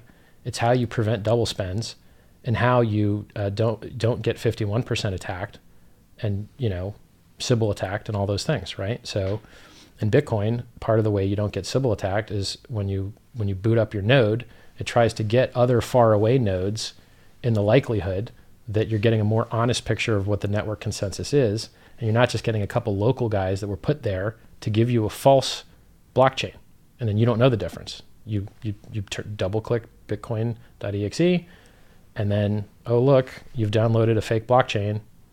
It's that's another thing. People say Bitcoin is trustless or blockchains are trustless. They're fucking retarded. Did you verify the code and compile it before you ran it on your computer? No, you didn't read the code and compile it, and you're not a security expert? Well, then you trust that whoever gave you that exe file and compiled it isn't just sending your private keys to his computer, period, right? So this concept of the trustless system is a fucking joke.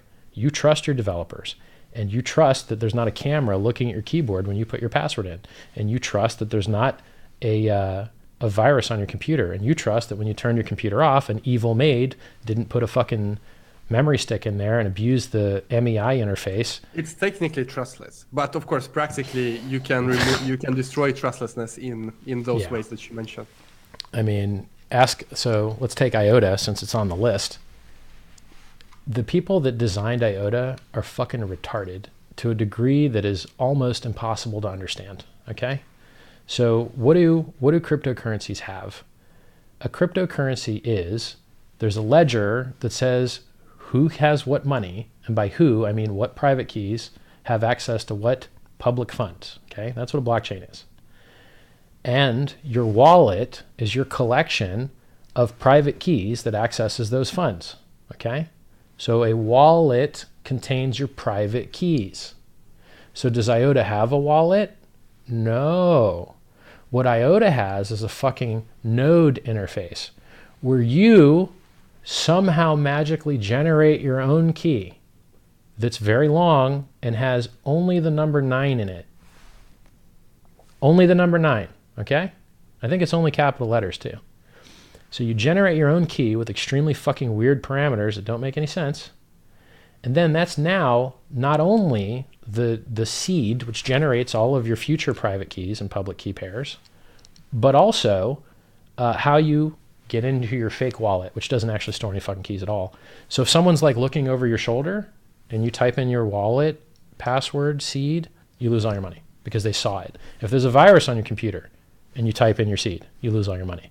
Is there an option to encrypt your fucking wallet? No, because it's not a wallet. It doesn't store anything. It's a fucking piece of node software. So they're cunts for even calling a non-wallet a wallet, okay? They're cunts for letting every fucked up random number generator in the world generate keys, Okay, so we had this problem at Bitcoin. There was an Android wallet that when you created your Bitcoin public-private key pairs, the random number generator didn't actually generate random numbers. They were insecure, and someone noticed that and stole everyone's money. So an insecure random number generator will lose you all of your fucking money, and these goddamn idiots at IOTA are too fucking stupid to have a wallet that actually generates fucking private keys, right? It has good random number generator in it. We talked about it last week, and their point of view is that this is because IOTA is backend, and therefore it doesn't have a wallet. They haven't focused on the wallet. It is only backend. But that is nothing that... Dog, please, okay? Are you selling your token on exchanges that are human interfaced? Is the vast majority of your market cap on exchanges that are human interfaced? Are the vast members of your community and your Discord and your Reddit humans? Well, apparently the humans are the ones giving it a value, and apparently the humans are the ones losing all their money to fake key generators on the internet and to insecure fucking random number generators. Dog, if you sent your money to the same address twice, you lost your money. Like, it is the worst project I've ever seen in my entire fucking life. I'm pretty good at old blockchain shit, okay? First, their foundation stole everyone's money to prevent a hacker from stealing it because of a fucking exploit that was found. If you double spent money, not double spent, but if you sent money to the same address twice, then someone else could steal it. Stupidest thing I ever fucking heard of. Never heard of something so dumb in my fucking life. So their foundation stole all the money. Now, when I bought that piece of shit coin, because I thought, blockchain has size problems. This thing doesn't have blocks. Oh, maybe cool. Looked at the charts. Oh, it's uncorrelated. The idiots that buy this don't buy the other thing. So maybe it'll move differently. It seemed like a good hedge, right? So I bought this shit. And, I log into my wallet. It says I got no money. Where's my fucking money? Where's my money? So I'm angry now, okay? I log into my wallet. There's no money. Go to the subreddit. Where's my money? Oh, well, download the new software. Install the new software. Zero balance. Where's my fucking money? Oh, well, you have to click reattach. I don't know why. Okay, fine. Reattach. Nothing. Doesn't work. Reattach. Doesn't work. Reattach. Pending. Error. Reattach. Pending error. Pending error. Pending error. All right, I'll try another node. Another node. Pending error. Pending error. Another node. Just errors. No pending at all. Fuck. All right, I'll try another node. Oh, shit, it finally works. Okay, I see some of my balance. You literally have to click reattach for every transaction you've ever done. That is user interface, right? And no, that is the same with... we have to distinguish between the technology that is backend and user interface, and that is something they having your network not well, know the state of consensus. Not something they have been focusing on currently. No. Don't confuse the two. That is a bad interface plus a broken network. Okay, if your nodes don't know the state of the fucking network, they shouldn't be fucking nodes. Okay, if you have a global consensus fucking network and one of your nodes disagrees with another fucking node, it's not a goddamn blockchain. It's not something you can use. You can't use something where one node says you got no fucking money and the other node says you do have money. Where one node says you have been paid and the other node says you haven't been paid. And I literally saw my money appear and disappear in my own fucking eyes.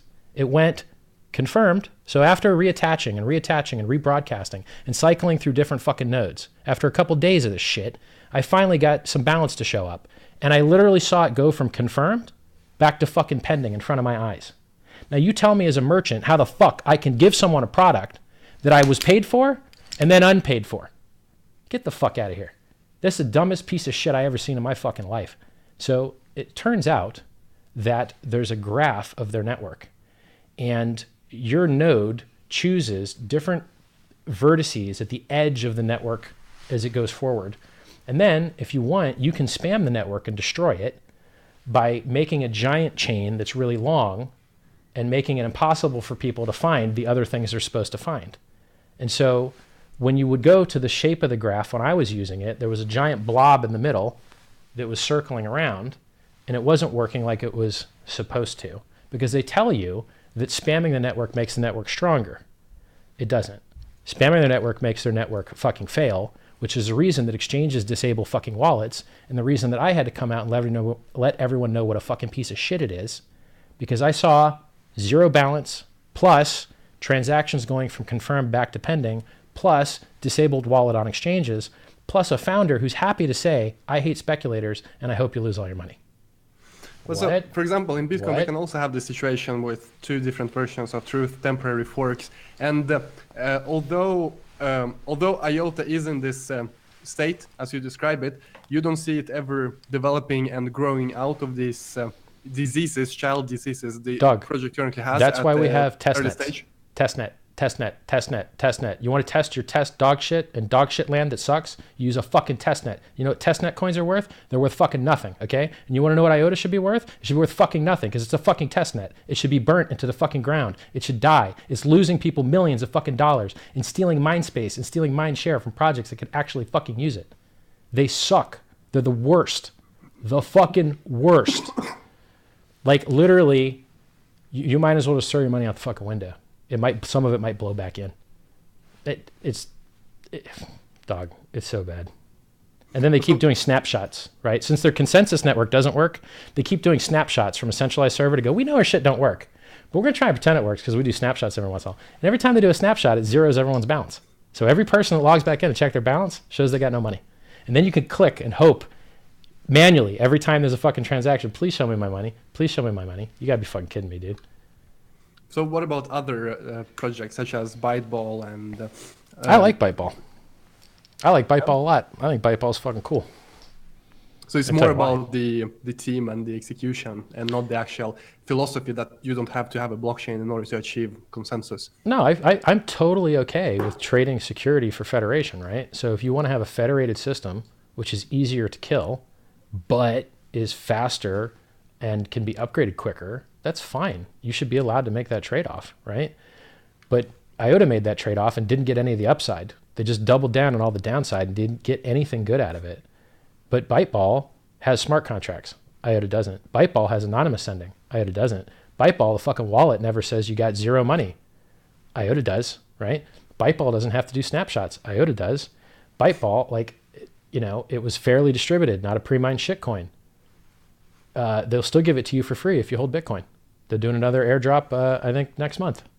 You want free Byteball? You just put in your Bitcoin address. I don't think they support SegWit, but if you have a normal Bitcoin address, they'll give you free fucking Byteball. Well, that seems pretty fair.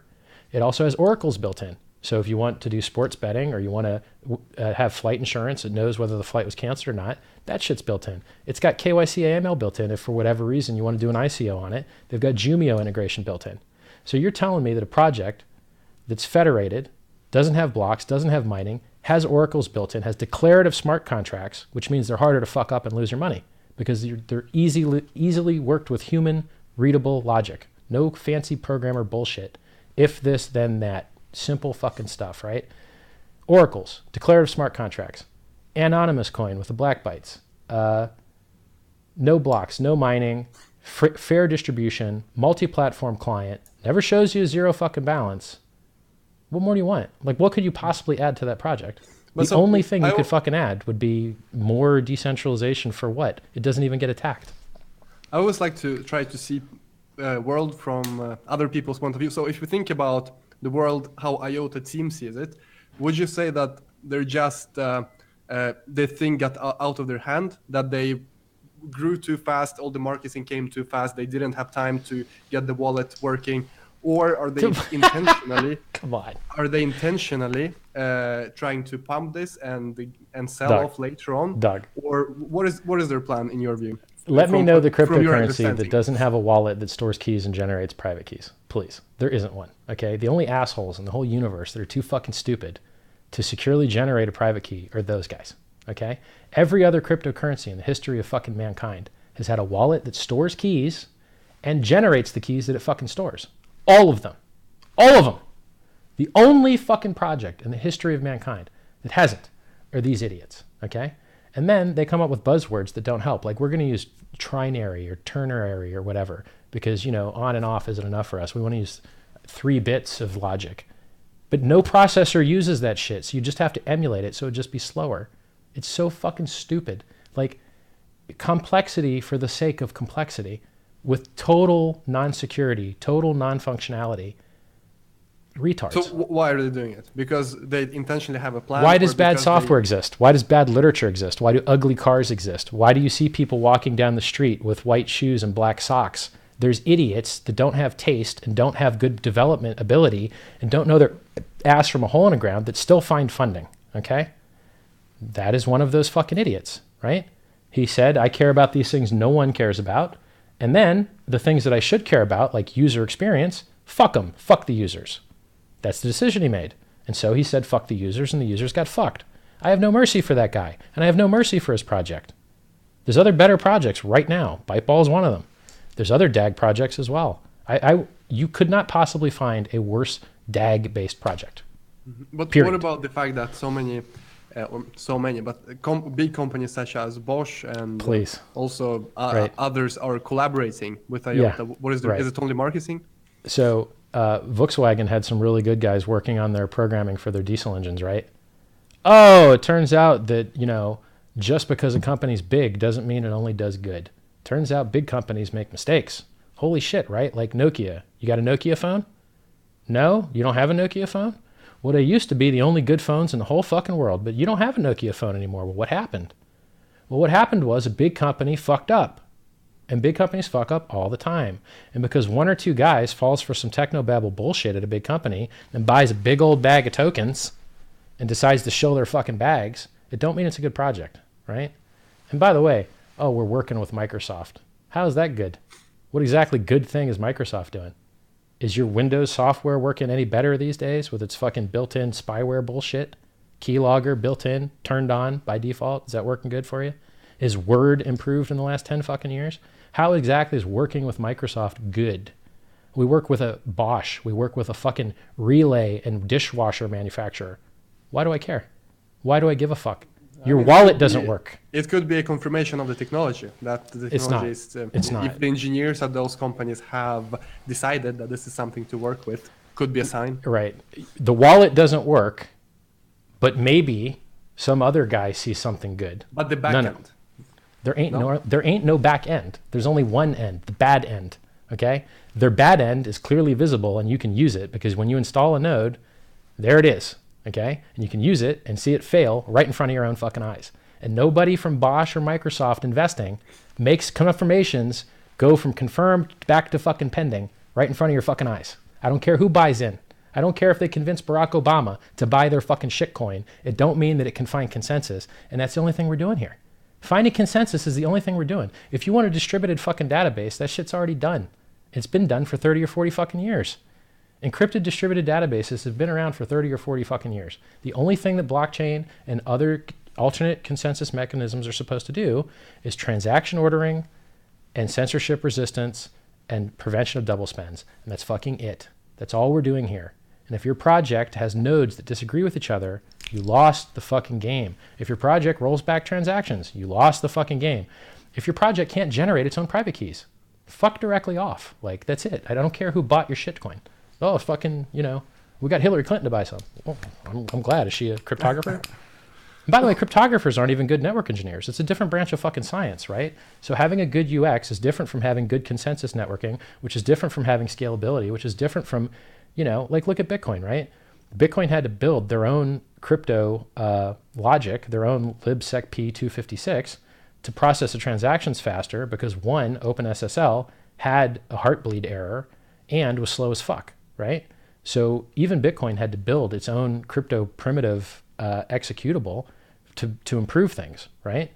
And the user interface still sucks. So even though Bitcoin has the best networking and the best crypto platform in it, it still has bad UX. Each one of these things is a different thing, right? They're totally unrelated. The guy that does the UX and Qt is not the guy that's writing libsecp 256, is not the guy working on the networking part. There's a lot of moving parts here, and IOTA just happens to do all of them poorly.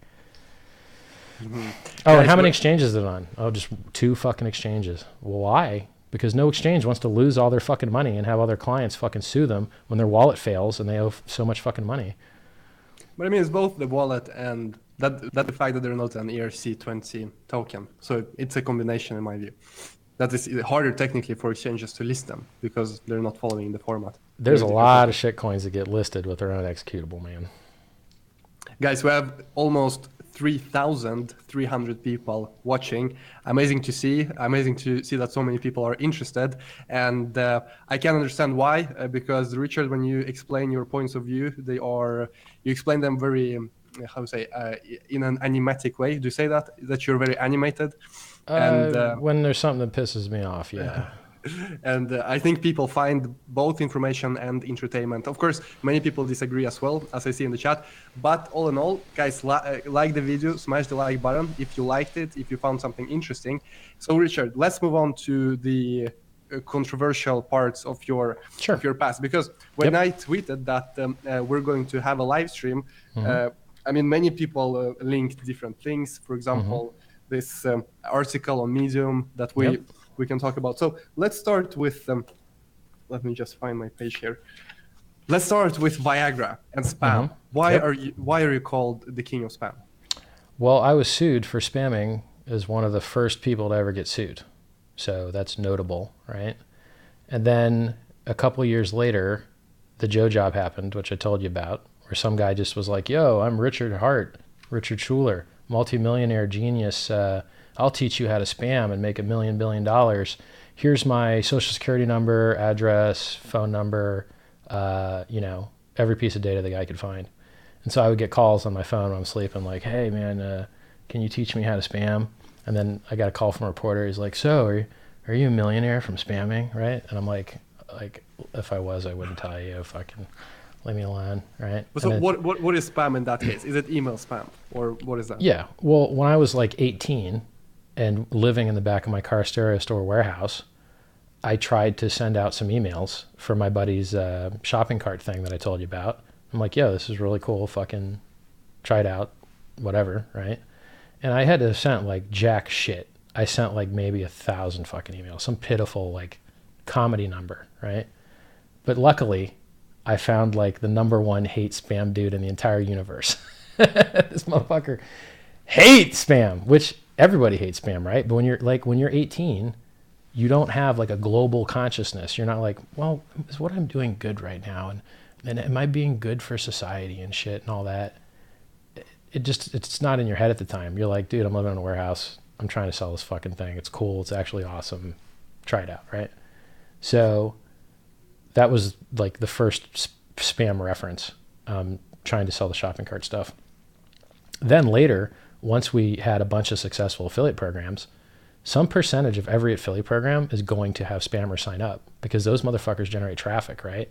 So if you have, if you sell mortgages and you want to generate mortgage leads, they're going to spam that order form. And there's going to be a lot of fucking leads, right? Because that shit works, right? So then it's your job to like shut them off. And then how good a job do you want to do shutting them off? You want to do a really good job shutting them off and make sure you make a lot less money? You want to do a medium job shutting them off and make a little bit more money? And so you get to decide exactly how hardcore you want to be about hunting motherfuckers down. And it's cat and mouse. So they just sign up with a new account. What you going to do? So you're constantly fighting the battle, right? And people will always fight that battle because they turn your website off. The upstream host will just turn your fucking site off. So you better be shutting spammers off or your site just goes down, right? Which is the reason there's a lot less spam. I mean, I don't get any fucking spam, right? Like I use Gmail. I don't get any spam. So like I don't even know if spammers still make money because I don't even know what they're sending because I don't even get mail, right? But like 10 or 15 fucking years ago, which is when this was, it's 2018 now. We're talking 2003. The stories that we're talking right now are 2003. This is a 15-year-old story. So I don't mind talking about a 15-year-old story. It's fun. It's fucking interesting. And then Panama is a 2006 story, which is 12 years ago. So we can talk about 15 and 12-year-old stories. I don't mind it, but it's some old fucking news. Yeah, but I think people are very interested. Well, yeah, I'm an international man of mystery, spam king, fucking million passports, fucking, it's a fun story. So what about Viagra? You sold Viagra and then you had affiliates. No, I never sold Viagra. We promoted anything that would work in an affiliate program. So we had XXX Toy Joy that sold sex toys. We had Cash Advance King, which failed trying to do mortgage leads but didn't work. We had WIBOUT, which is wine, hair, iodine, blood, other something too. That was like a different kind of stain remover that they would use in, surgery rooms to get rid of iodine and such. And then, we tried to sell it to the general public. I had a foreclosure bailout company.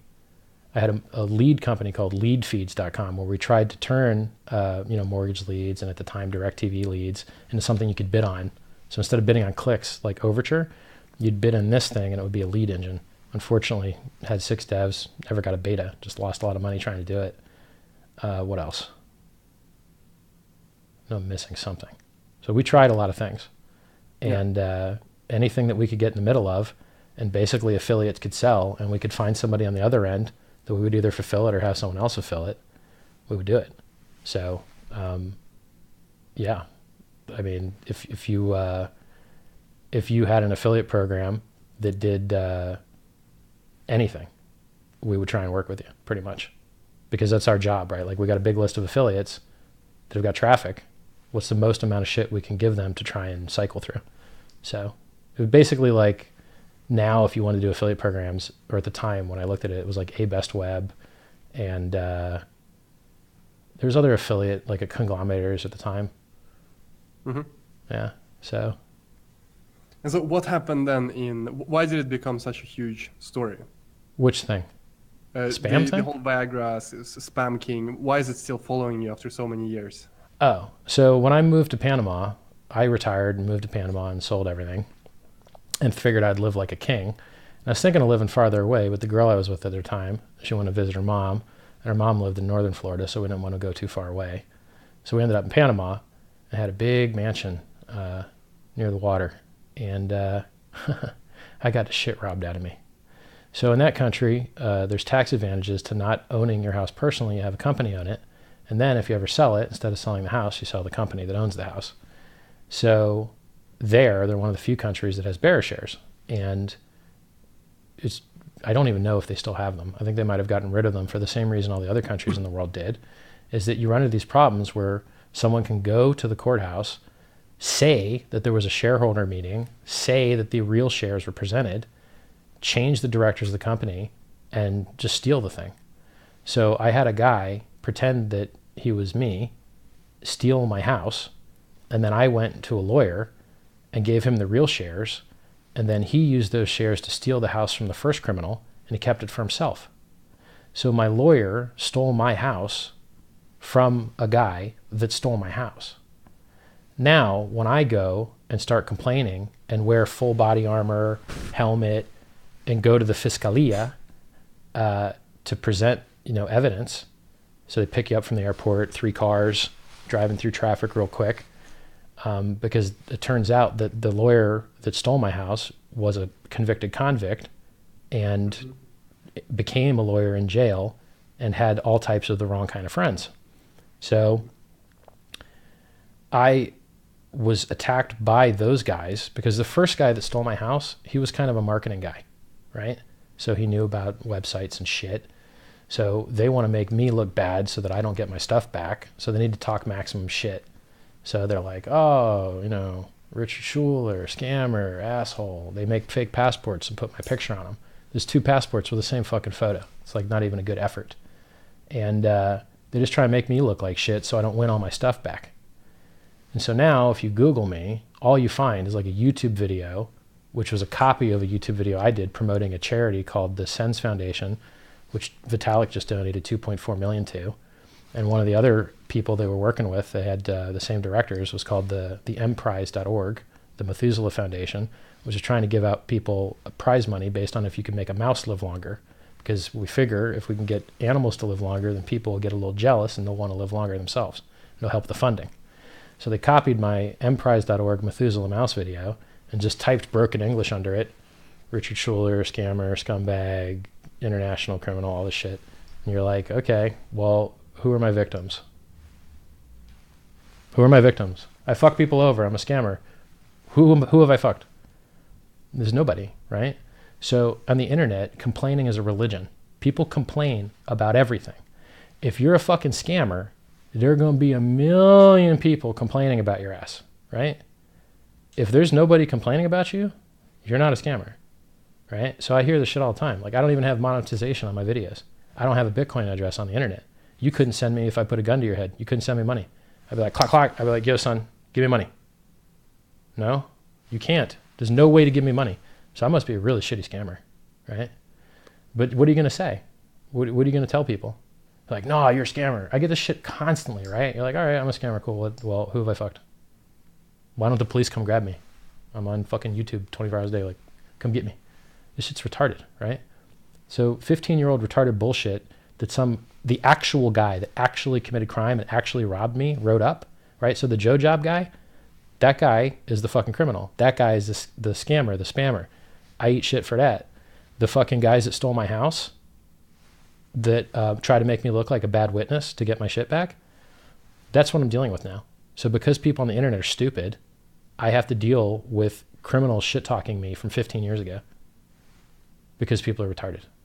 And if I cared more, I would just do SEO on my own name or use the fucking like remove your results shit, or like there's a million things I could do if I cared, but I just don't care that much. Like, oh, I used to be good at marketing. Oh, fuck me. Oh no, nobody will want to work with me now. I used to be really good at marketing. I used to be the king of some shit. Oh my God, why would anyone want to work with that? It's very stupid. And that's the other part, right? Like, if I said to you, yo, I was a spam king, you would do the research and be like, no, you weren't.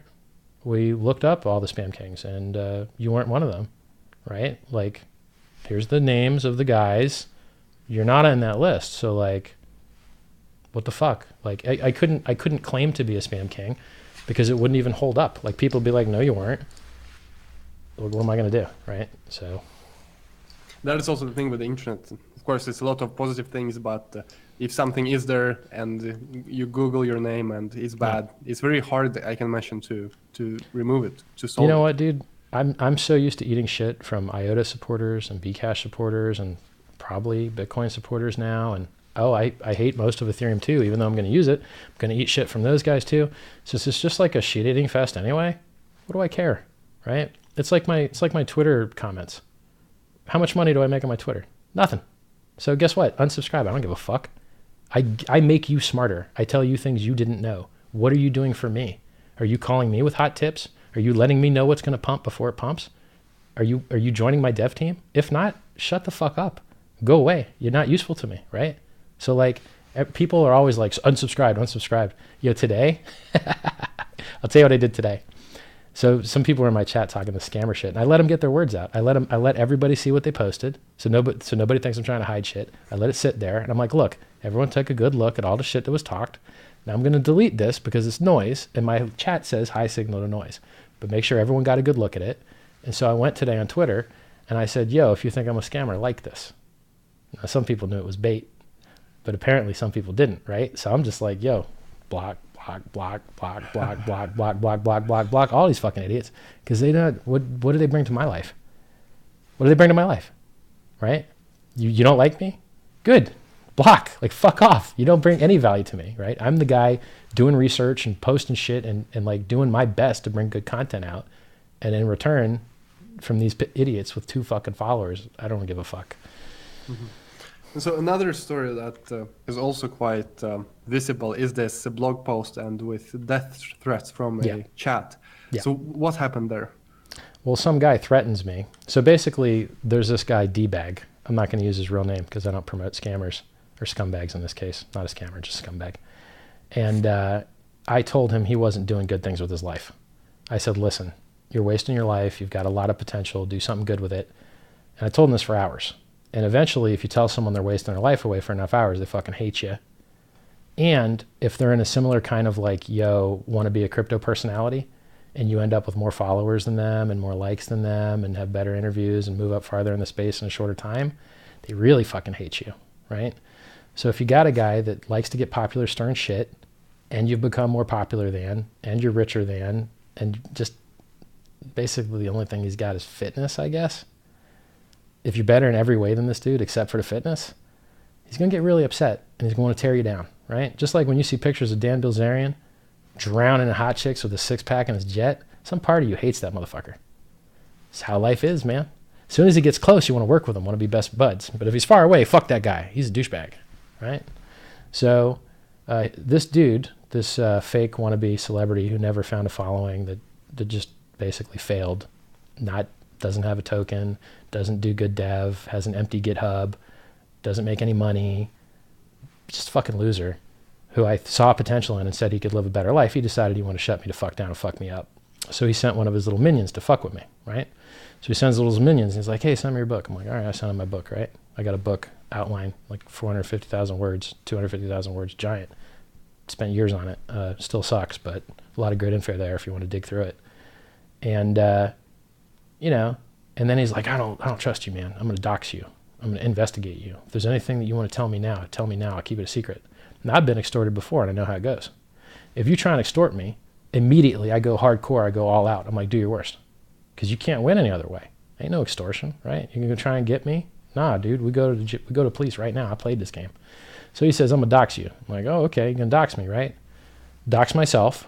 Take the worst link I can find, right? Panama link. I put it right on the fucking Twitter. And I go, okay, now I dox myself. What's up now, faggot? What you going to do now, you little bitch? And by the way, since you ruined my fucking OPSEC, since you made me come out with my fucking name, now I'm going to fuck with you. And I said, if someone fucks with me and these dirty motherfuckers come after me, I'm going to say, you're my buddy. So now whatever shit you caused me, it's going to come right back on you, right? You violated my fucking privacy. You fucking threatened me. You made me do some shit I didn't want to do. I was going to tie my public identity, my private identity, when I did the ICO thing, because you have to for due diligence and, you know, to be lawful. You're going to have a registered security. They need to eyeball you, right? You can't have a registered security if you're shady. If you've done any financial crime in the past, you can't have a registered security. So I'm on a list of registered security. I got to put my name on it, but I'm going to fucking do that when I have to, right? I'm not going to go early and be like, yo, Bitcoin millionaire, come fuck with me up, right? Yo, fucking weird, you know, whatever, come get me and all that shit. There's a reason people don't use a real name on the internet. Very few people do. It's because the internet's not a very friendly fucking place. So this little scumbag tried to dox me. I doxed myself. And you know what credit I get for it? You know what credit I get for having the balls to dox myself first? None. Absolutely none. Because no one cares. They just go, oh, I don't like how Richard talks. He's arrogant. Let's fuck him up. Google, scammer. Like, all right, who I scam? Nobody. So now you actually violating my rights. You're defaming me. You're libeling me. You're fucking me over, and you're doing the bidding of the scumbag that did that 15 years ago that can't even speak fucking English. Who's the good guy here, right? So the story behind all that shit is some guy threatened to dox me. I doxed myself, and then he got scared like a little bitch when he started Googling. He was like, oh, fuck. Oh, oops, right? So I only wish... what about with a death threat? And oh, yeah, dude, I've had my life threatened, yeah. If you live in a third world country. I mean that you threatened his life. No, I just told you. I said if I have problems, I'm going to tell those people that you're my friend. Mm-hmm. If you consider that a death threat, good luck getting that through court. You tell me exactly my criminal liability for telling someone that someone else is my friend, right? So it's, if someone forces you to something that you don't want to do, you want to emotionally see them harmed, right? So you're going to say something that bothers them, right?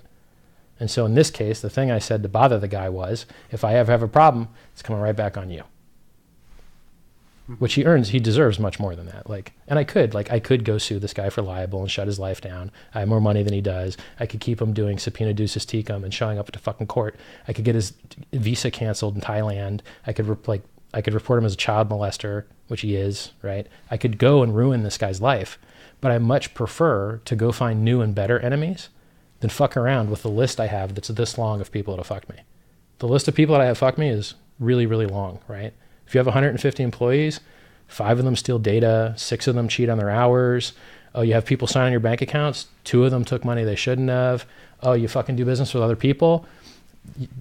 Contract wasn't paid on time, contract wasn't paid at all. Dude, if you do business and you're successful in life, the number of people that fuck you over is exponentially larger, period. Oh, I'll give you an example, right? Jeff Garzik's going to do SegWit 2x, right? SegWit 2x token lists on Bitfinex.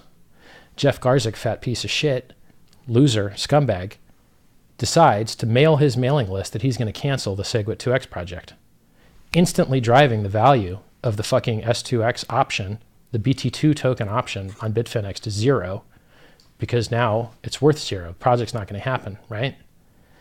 So everyone that owned BT2 token and sold their BT1 real token because they thought SegWit2x was going to win, got annihilated. Annihilated. Because that fat scumbag couldn't follow through and do the project he said he would. And if he was smart, would have given everyone another free dividend, just like Bcash did, right? So if you were a game theory analyst and you were like, oh, what's the smart thing for Jeff Garzik to do? To list the SegWit2x token no matter what, and because it couldn't get enough to get, consensus and switch everyone over, put replay protection and have another shitcoin like Bcash that would have been a 10 or 15 or 8% dividend of free money to Bitcoin holders, which I assume he is. He could have got free Bitcoin by listing his little SegWit2x as a replay protection shitcoin, just like Bcash did. But he didn't do that. He emailed his buddies and canceled the project.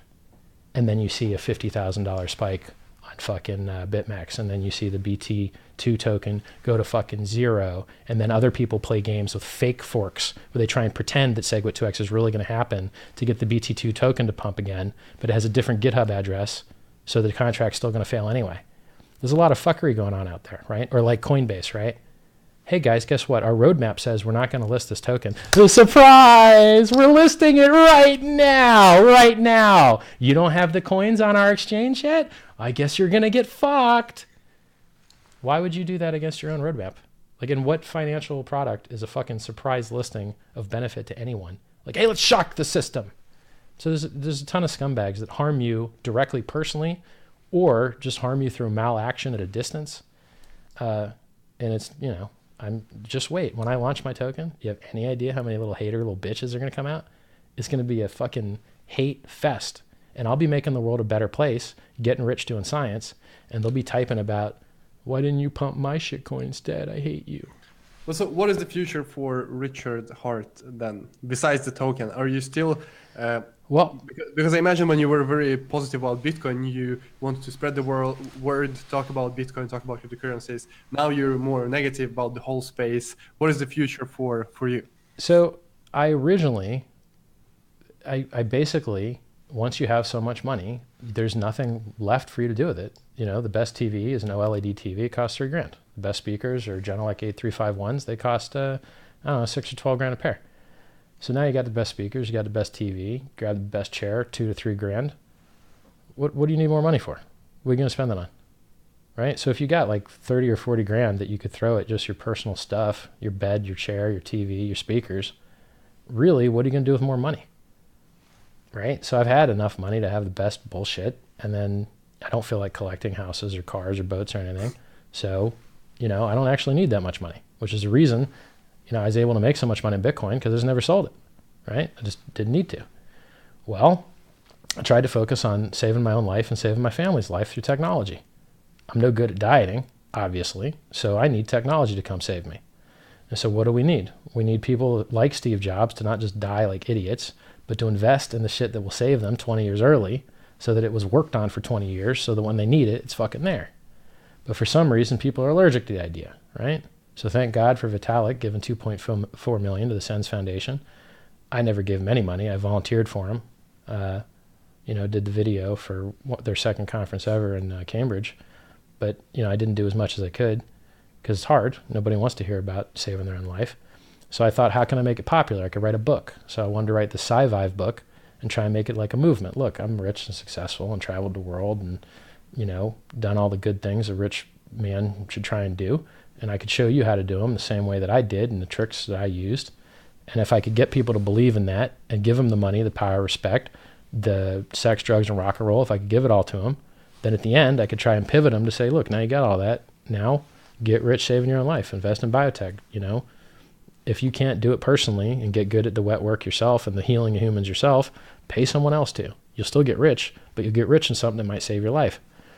Now, while I was working on that book, crypto just decided to explode, and Ethereum decided to threaten my core position in Bitcoin, and I had to come out, right? So there was no other Bitcoin OGs speaking out. I don't know why. I don't know why all the Bitcoin OGs are such pussies except for Roger. At least Roger's out there talking a good game. Who's the other Bitcoin OG that was there? Roger and I have had dinner. We met in 2013, and I've met Adam back 2012, and all the Bitcoin OGs, how many of them out there trying to spread the good word? Fucking nobody. Nobody. Why? I don't know why. I don't know why no one else was out there talking the good game about the good things that Bitcoin was doing. So I did my best, and I like to think I did a good job. And I like to think that 20K price to some part was my doing. You know, I really did the best I could to show all the good things about this project and all the bad things about other projects. And having done it, you know, I'm done. I'm done doing it now. I'm going to do my own better thing now. I know where this goes. I want to do my own thing. So in summary, this crypto shit, I'm doing it because it is a bubble and the time is ending. And if you're going to do it, you need to do it now. That's my opinion. Or you could wait till 3 years, it gets hot again. Maybe 2 years. If I wasn't doing that, I'd be working on the sci-fi book right now. Because somebody's got to save my life, so why not me? Interesting. All right, you can download it. The whole fucking thing's on the internet. Just Google Sci-Vive book. SCIVIVE. Survive Through Science. Sci-Vive. Interesting. I'm going to take a look. Sci-Vive book. All right, guys. Thank you so much for watching. We're currently at Ivan, one more thing. Yep. Since I'm a shitcoin scammer pumping up right now, I should give you my token URL, right? CFDtoken.com. Like Charlie Frank Delta. CFDtoken.com. Get scammed by the best. All right, guys. Thank you so much for watching. We have 3,000 people watching currently. Hit the like button if you if you enjoyed this interview, if you learned something, if you found it entertaining, interesting, or just had a good time with us. I want to thank you, Richard, for joining the show and sharing your opinions and views on different topics. I think many people appreciate it, many people agree, many people disagree, but that's always how it is. And we cannot just have people on this show who we always agree with and who everyone always agree with. And so it was very, very interesting to talk with you. Thank you for your time, and thank you everyone for watching. I'll see you tomorrow at 8 a.m. Central European time for Good Morning Crypto. And next week, we're going to have 2 interviews. On Friday, we're going to have Dan Larimer, and on Sunday, we're going to have Peter Schiff. And that is also going to be extremely interesting. All right, guys, thank you so much for watching. I'm turning off the stream right now.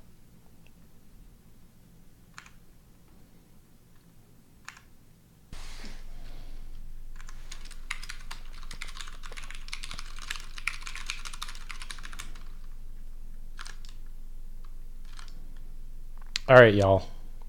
So I'm going to answer some chat questions since I've been ignoring y'all for so long. All right, bros. Let's pop out the chat here. I'm sure y'all love me. Y'all love me. Bitcoin maximalist, Richard Hart.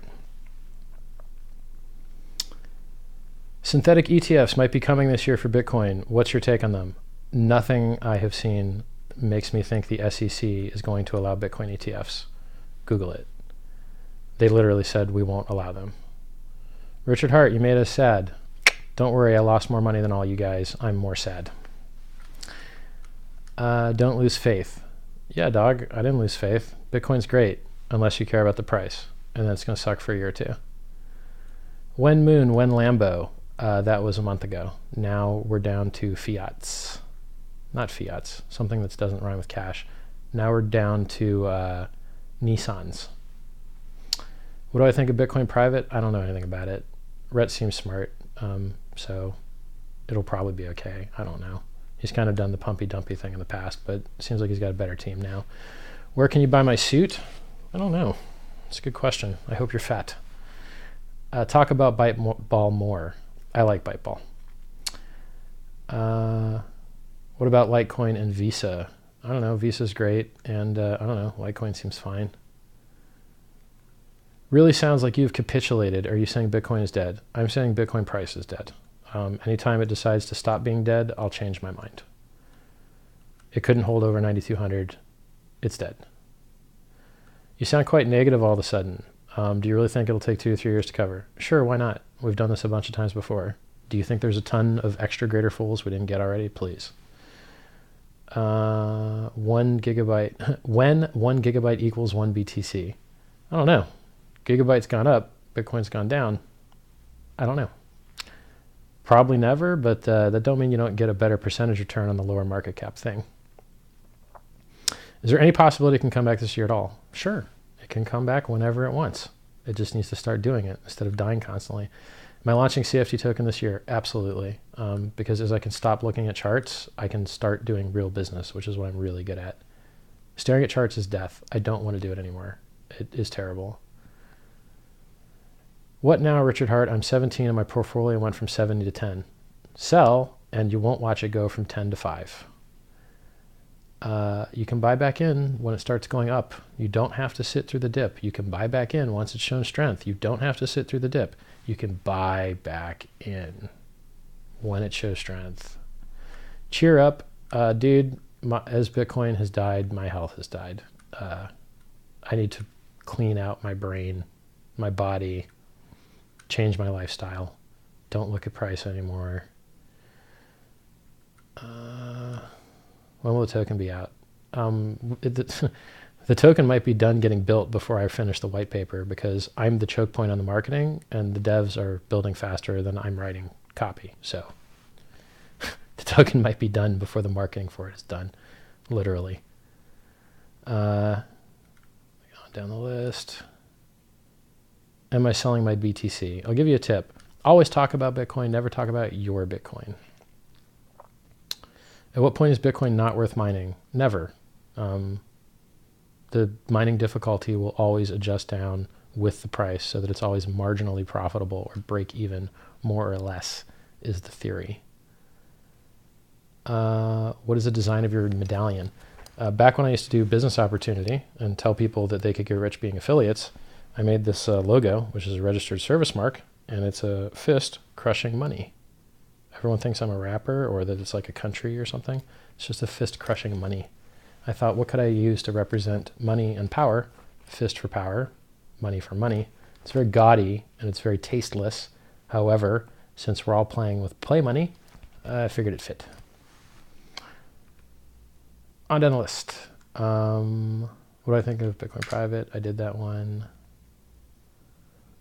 I need to talk to Andreas. No, he needs to stay away from me. He is clean and wholesome and good and doesn't get involved in drama. And apparently, I'm a drama king. So leave Andreas clean. He does a great job. I'll be the very, love me or hate me guy. Decentralized exchanges, they have no volume or they'd be popular already. Once they get volume, they'll take over everything. Fingers crossed. Pinky ring, Captain American shield. Nah, it's just a Versace thing. It's kind of all Versace stuff, these three. This is Cavalli. I like black and gold, and Versace's big on that color scheme, so we go well together. Next time, ask OG to step up for BTC instead of elaborate storyline where everything goes well when in fact it does not. Yeah, dog. Go ahead and ask those Bitcoin OGs to stand up. I'm sure they're very socially adept and great at communicating. I'm sure they're not like, oh, fucking blah. Like, I'm sure everyone will just love them. You managed to find good devs? Yes. And I'm not telling you about them because I like having good devs when other people don't. Does your CFD use the fluid computations as proof of work? No. We're in the first iteration, we are a smart contract-based platform where we piggyback on blockchains for payment rails. We don't use our work as a proof of work. So we prove that it was done to pay people, but we don't prove that it was done to maintain a blockchain or consensus. How will your CFD competitor fight back? They don't care. They're so rich and have so much market share, they don't care at all. That's why they're stagnant. Easy target. You realize Bitcoin sunk well below 8,000? I didn't know that. I'm sorry for holders. I have been warning you to my own detriment. So if what was said was true and you took heed of my advice, you lost less money. Congrats. Where can I read up on the SEC outlawing ETFs? Just Google SEC Bitcoin approval and then sort by date, and everything they've said is negative. So like the ProShares ETF that was going to list on NASDAQ pulled their application, was the last news I saw. because the SEC said we don't believe in liquidity and we don't believe in the counterparty accounting. Is this your last stream about crypto? No, I'm launching a token, please. And I'll continue to bash haters, and there's always bad tokens to bash. So, and if Bitcoin decides to be bullish again, I'll talk about how great it is when that time comes. What do I think of Tether? I made a video on it. Google it. Even if it's totally legit, it doesn't mean the banks are going to let them get the money back out. And they've already been through 10 accounts, so why not 11? Is there any way you can migrate the CFD token off the ERC20 platform? Yes. I believe so. Hey, maybe sharding will work. I wanted to say sharding. I think I even did. I have 43% left in BCT, the rest in alts. Should I sell alt or only BTC? Look, I mean, the alts do well when Bitcoin's flat. The alts do poorly when Bitcoin pumps or dumps. And I suggest high volatility, anticipate high volatility. So alts should do pretty bad during that period. Look at the chart. If you get a first impulse and they respond a certain way, you might want to assume that that type of impulse continues over time. You can go in TradingView and use compare, right? So if you go to BTC USD and click compare, you can type LTC USD and then drag the chart. Make sure the log button is clicked, and you can see how they diverge or converge or track with each other. I'm a former private equity shop partner, and I'm in the early stages of raising a crypto early stage fund. Do you think I should reconsider? No, what do you care? You make money whether they make money or not. So have at it. Enjoy your free call option on crypto profits. Thoughts on stock market crash? I don't know. Everything's in a bubble, right? So if everything's in a bubble, what happens after the bubble? The crash.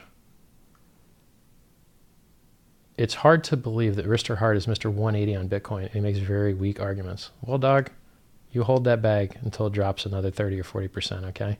You'll have the best, awesome, cheap coins, and everyone that sold early will have twice as much as you, right? They'll have more of those coins you love so much because they sold the top. So if you like having less of those coins you love because you didn't want to sell the top, sorry for your loss.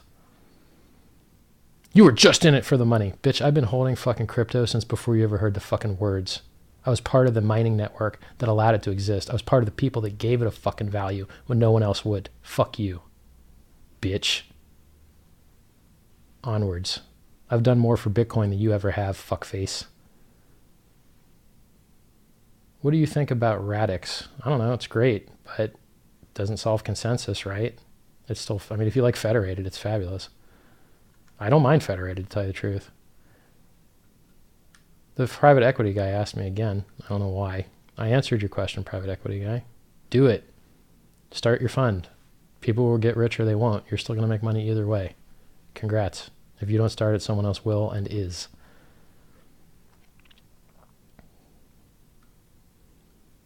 The only way to make money is a day trader? Dog, if you day trade, you're going to lose your ass. I'm a pretty smart guy, and I've learned a lot about day trading. And I can tell you that without paying your tuition, you're going to lose money. So if you want a 1x long in a bull market or 1x short in a bear market, there's a link in the chat. Go ahead. Just be careful with that leverage, man. I could release a program on how to lose a lot of money and make a lot of money day trading. And maybe one day I will, but I also got a video on why you should never trade and you should do something better with your life. So I'd much rather release my token and do this High-Vive book than release a trading seminar. I've seen fortunes made and lost. How will 10 nanometer chips change the game? Probably won't. What do I think about the Z Classic new fork Bitcoin private? Meh. I don't know. You guys are all asking about it, so I guess it's going to pump because everyone's asking about it. Does the color of your jacket mean you are in gold now? This is more of like a champagne color, actually. See, look. I have a gold version of this same jacket, but gold colored. What do you suggest for a young person to study? I literally wrote a whole book. Read my book first. So Google Sci-Vive book. Scivive, like survive through science. SCIVIVE. It's 250,000 words. Read it. Skip around in it. It's not linear. You want to talk about money? Go to the money chapter. You want to talk about relationships? Go to the relationships chapter. You want to talk about learning? Go to the brain chapter. Thank you, Mr. Adam, for saying you want to donate your computing power to something that actually does science. I do too. And I built several servers that are just sitting here waiting to mine it because I like mining. Mining's fun. And I can't wait to mine my own token. Do you think I should tell my wife that I lost all my money now, or should I wait till she finds out herself? Oh, God. We'll put her someplace where there's nothing sharp to stab you with, and hopefully there's witnesses. Maybe witnesses that hold her to a higher standard of behavior, like a peer group that she respects. So if you can have your wife get this bad news in a situation where she's less likely to stab you and more likely to try and act okay, that's probably as good as you can do. Sorry for your loss, dude. All right, guys. It's been fun destroying my Bitcoin career here with you guys today. I always wanted to have a nice nuclear meltdown. You will, all the people that hate me, you will be replaced by people that like me. So, it's been fun.